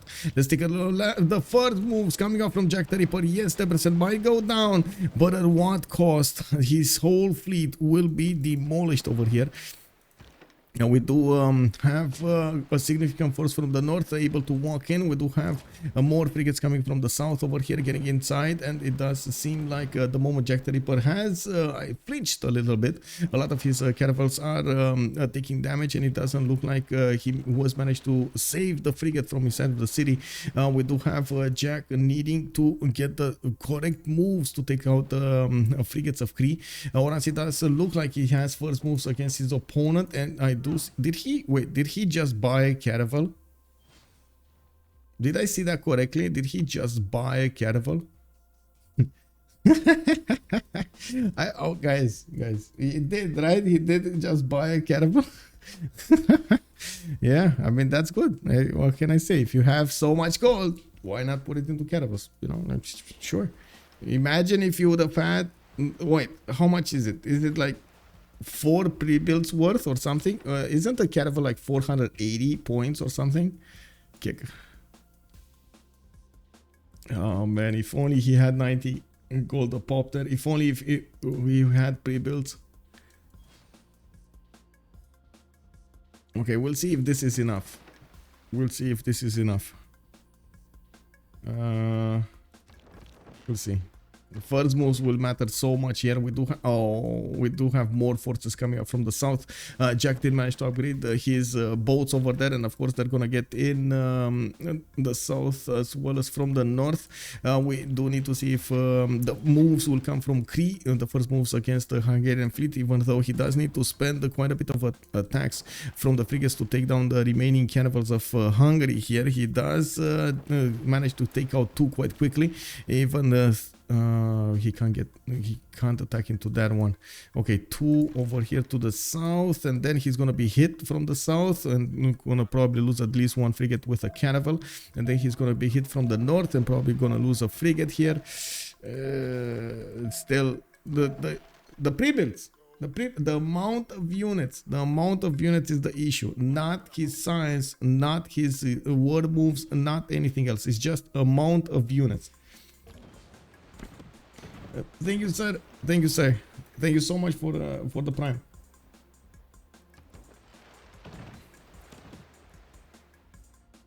Okay, so we do have the first moves actually coming up from Hungary. He did manage to do the damage against his opponent, even took out that new caravel, the shiny caravel that was bought in Musomin. He didn't even use his southern fleet to attack, and now, of course, Oranssi is actually gonna be is gonna see in what danger he's in. We do have a new settler coming up from Bura, and he is gonna get to resettle that city to the north, and gonna have the builders ready to re-improve that city center as well. Sparta is going down, and I see Jack upgrading his hussars. These hussars will do enough damage against the Persian armies, the pikemen.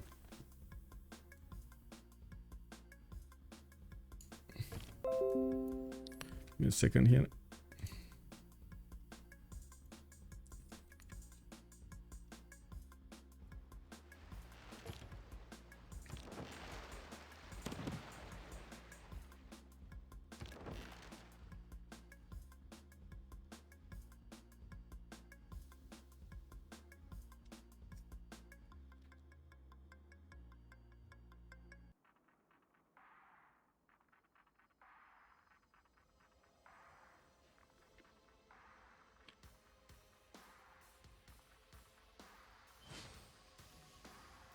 Yeah, this navy is done. The navy and the cities are done.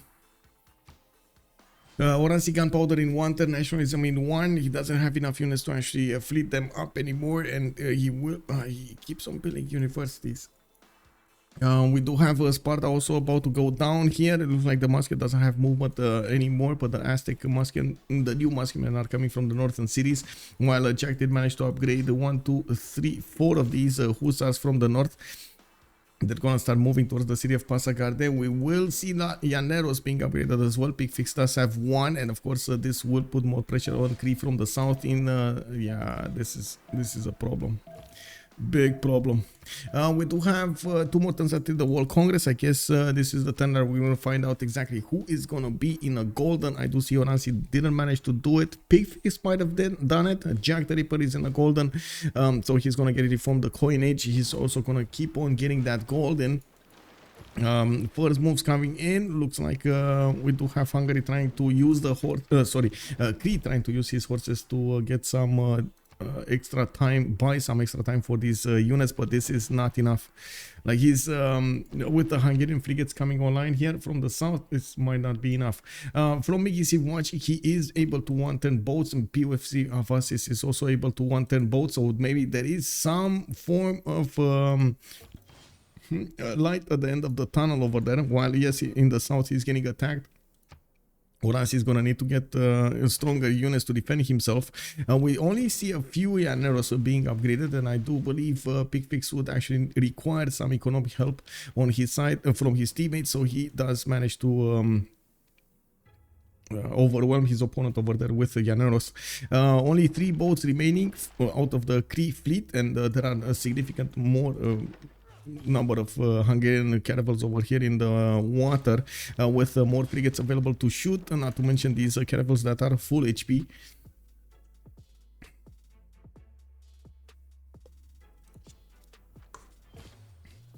Looking at the west, there's only 1 city remaining, and it looks like LPQI is going to be the first one to be taken out out as a player here. Sparta is still alive, and I do see Dredhel with the help of Hungary is coming with those hussars from the north. Looks like they will take both players in a relatively close amount of time.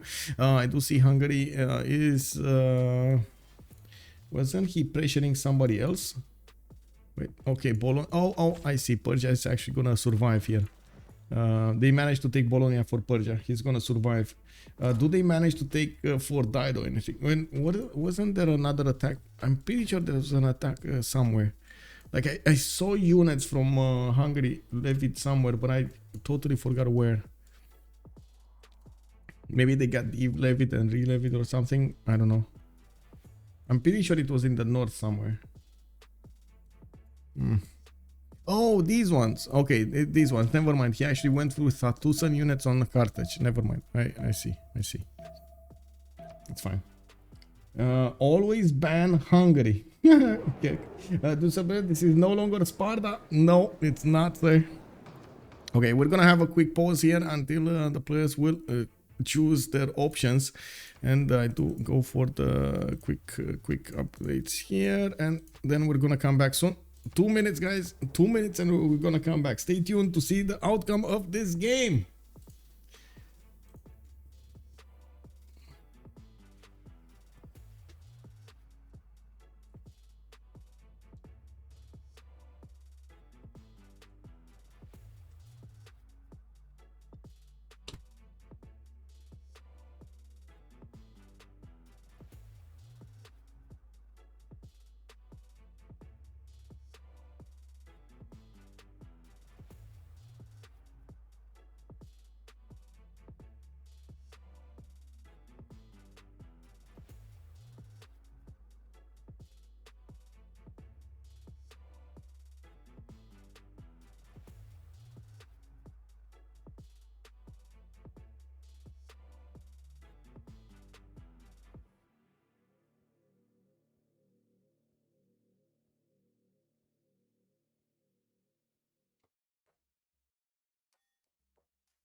Ooh, LPQI going down over here, lost his walls, even if Victor is there, and it does look like he's gonna retake KTY as well. Let's take a quick peek what happened in the Congress. Siphon funds to options higher.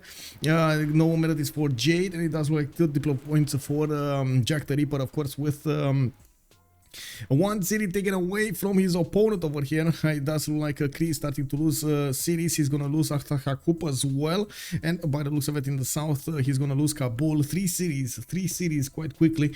And he's trying to build boats in the meantime, while yes, he's gonna need to get I would say a land army as well to defend against these Llaneros. The Llaneros do manage to do significant damage against the remaining Cree units, with the crossbows getting one shot. It does look like more upgrades are being built here and put onto the battlefield, while we do see also boats coming up from Caracas. There are only 2 units available in the seas for Cree to use, and it looks like the city of Tata did get put over there. Okay, Sparta is gonna lose his main cities here. Okay, I do. Oh, Sparta. Wow, Persia, Pasagarde, and Sparta are gonna go down. Full agreeing with Eddie. Yeah, Jack enjoys his Hungarian levies. Yes, he does. Extra damage over there, giving him advantages. Very nice, very nice.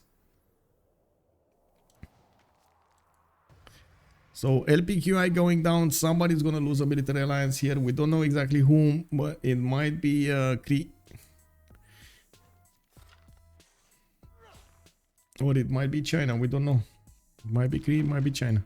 with quite a few frigates available. These new caravels that are coming out from Cree, if they're not sufficiently enough in numbers, they're just gonna crumble against the Hungarian troops with Hungarian caravels, which do have promotions on them. This is quite important to actually get the promotions.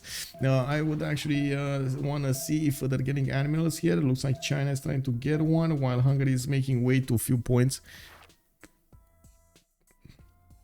Now we do have another frigate coming online here. Let's see, Kabul did get one knight upgrade. Not gonna be enough. The knights are not enough. Oranssi did upgrade the cuirassiers, and Picfix will need to fight these stronger units on the battlefield. City of Kabul is being put under siege. It's not gonna stop these cuirassiers from getting there. Apeul just got demolished.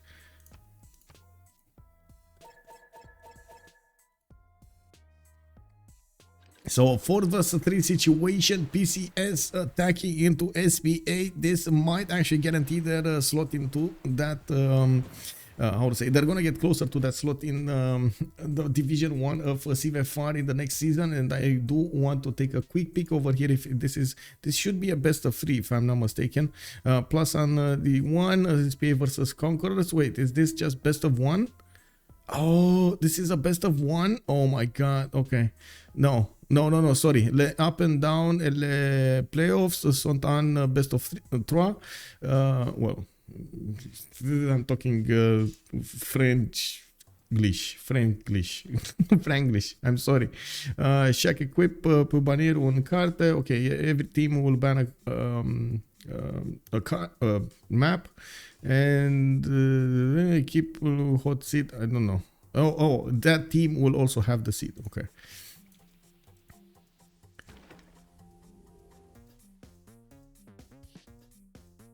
Okay.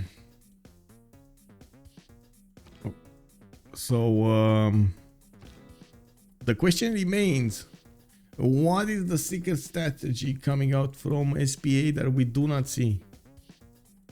Persia is a little too hard. I think it would have totally benefited SPA here to try to kill Gran Colombia, but he was never under threat.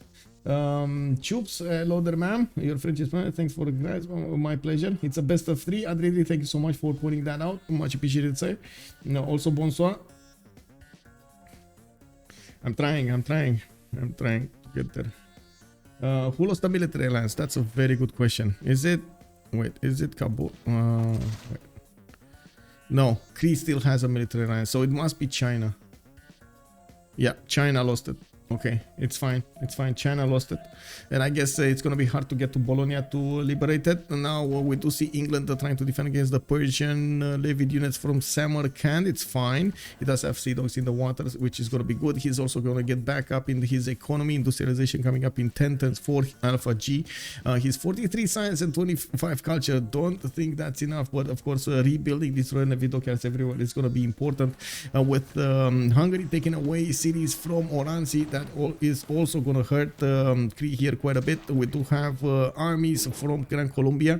Another city got taken away, Ahtakakup, while Hungary does have a bit of a problem getting all of his boats in the water here. If he does manage to get to stronger boats like ironclads, this will probably spell disaster for Cree. We do have 5 caravels being deployed to the north. It does seem like he's getting a significant amount of them from his 3 cities in the north side. Unfortunately, Matharz didn't get one of those harbors on the northeastern coast to put another one of those boats in the water. Well, I guess it is what it is.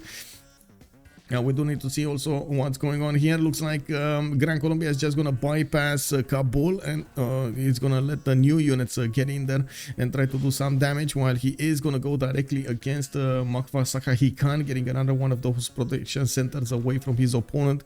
He does deal quite a bit of damage against that city center. He has 4 Llaneros going in there, going towards that. He's also using Jose Felix Riba.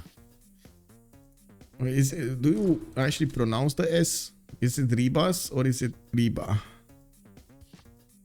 Oh man, these language how to say, rules are getting me confused here. Okay, so 2 cities got taken away also. The initial 2 cities of Persia, he's just with 1 remaining, the city of Bologna, and I'm pretty sure their opponents are trying to figure out exactly where he is right now. Let me actually take a look at their vision. Do they know? Yeah, they know. Okay, never mind. They know what happened here. They know where it is. They know it's gonna be hard to get there. Yeah, we do have some horses coming around from England to try to pillage the Persian, to try to take out the Persian units levied there. And also England is gonna get a strong economy coming in the next phase. That's very nice for them. That's exactly what they need right now, a stronger economy. Dredhel did manage to get 109 points of gold also. He's still not putting cities down, which is a bit of a problem. I guess he's trying to focus as much as possible on, first of all, getting the economy, second of all, getting more stats up. He does have 118 with 45. Jack did switch to reform the coinage golden age. Picfix reformed the coinage golden age, both of them getting a decent amount of gold income.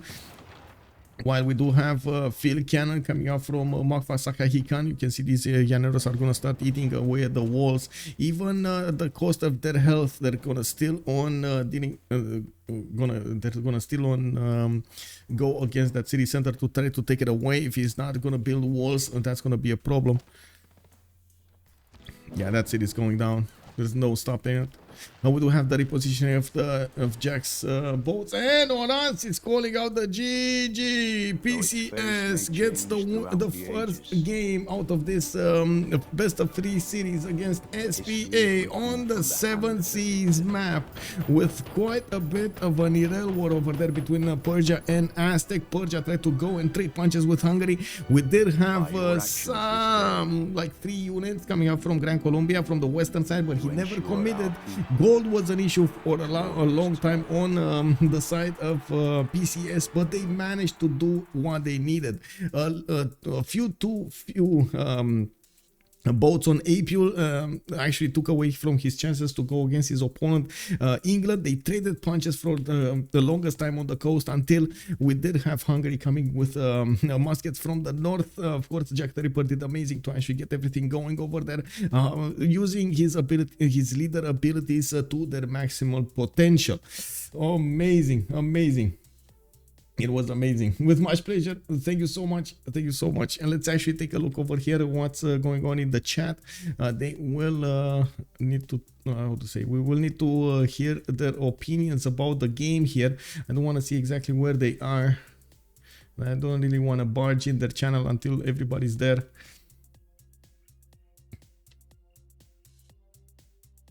With much pleasure to left-hand channel. Big GG. Tizu is also asking, does SPA even have a win condition at this point? No. I guess in their mind they were thinking that Kublai Khan China might actually seem for the late part of the game. He did have an important amount of science, an important amount of also production on their side. I'm not so sure it would have been enough though.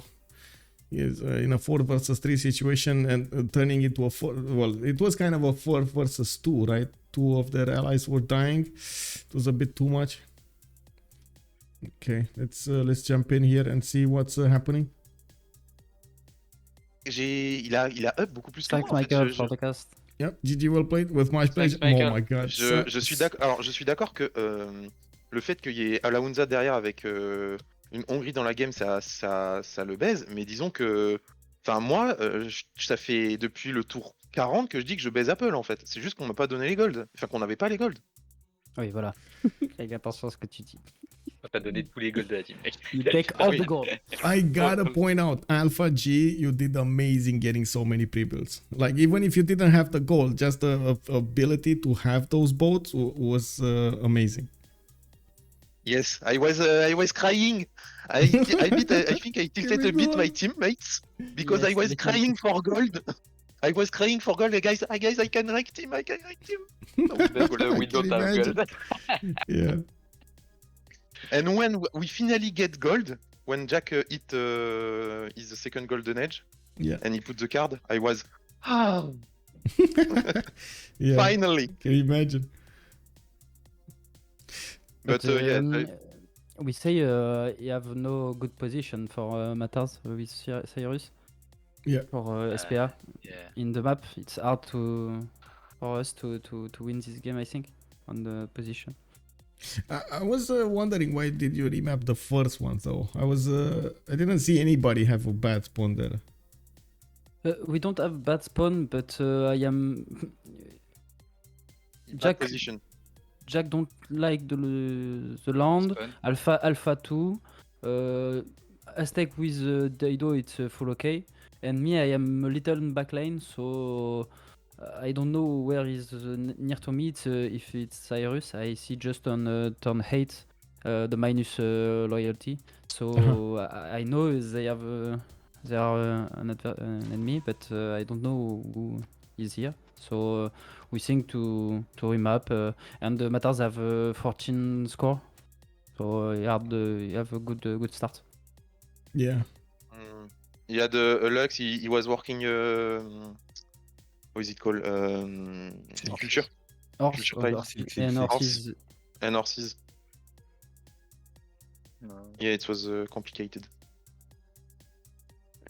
But that game, Immortal is very strong now. GG. Bye. GG.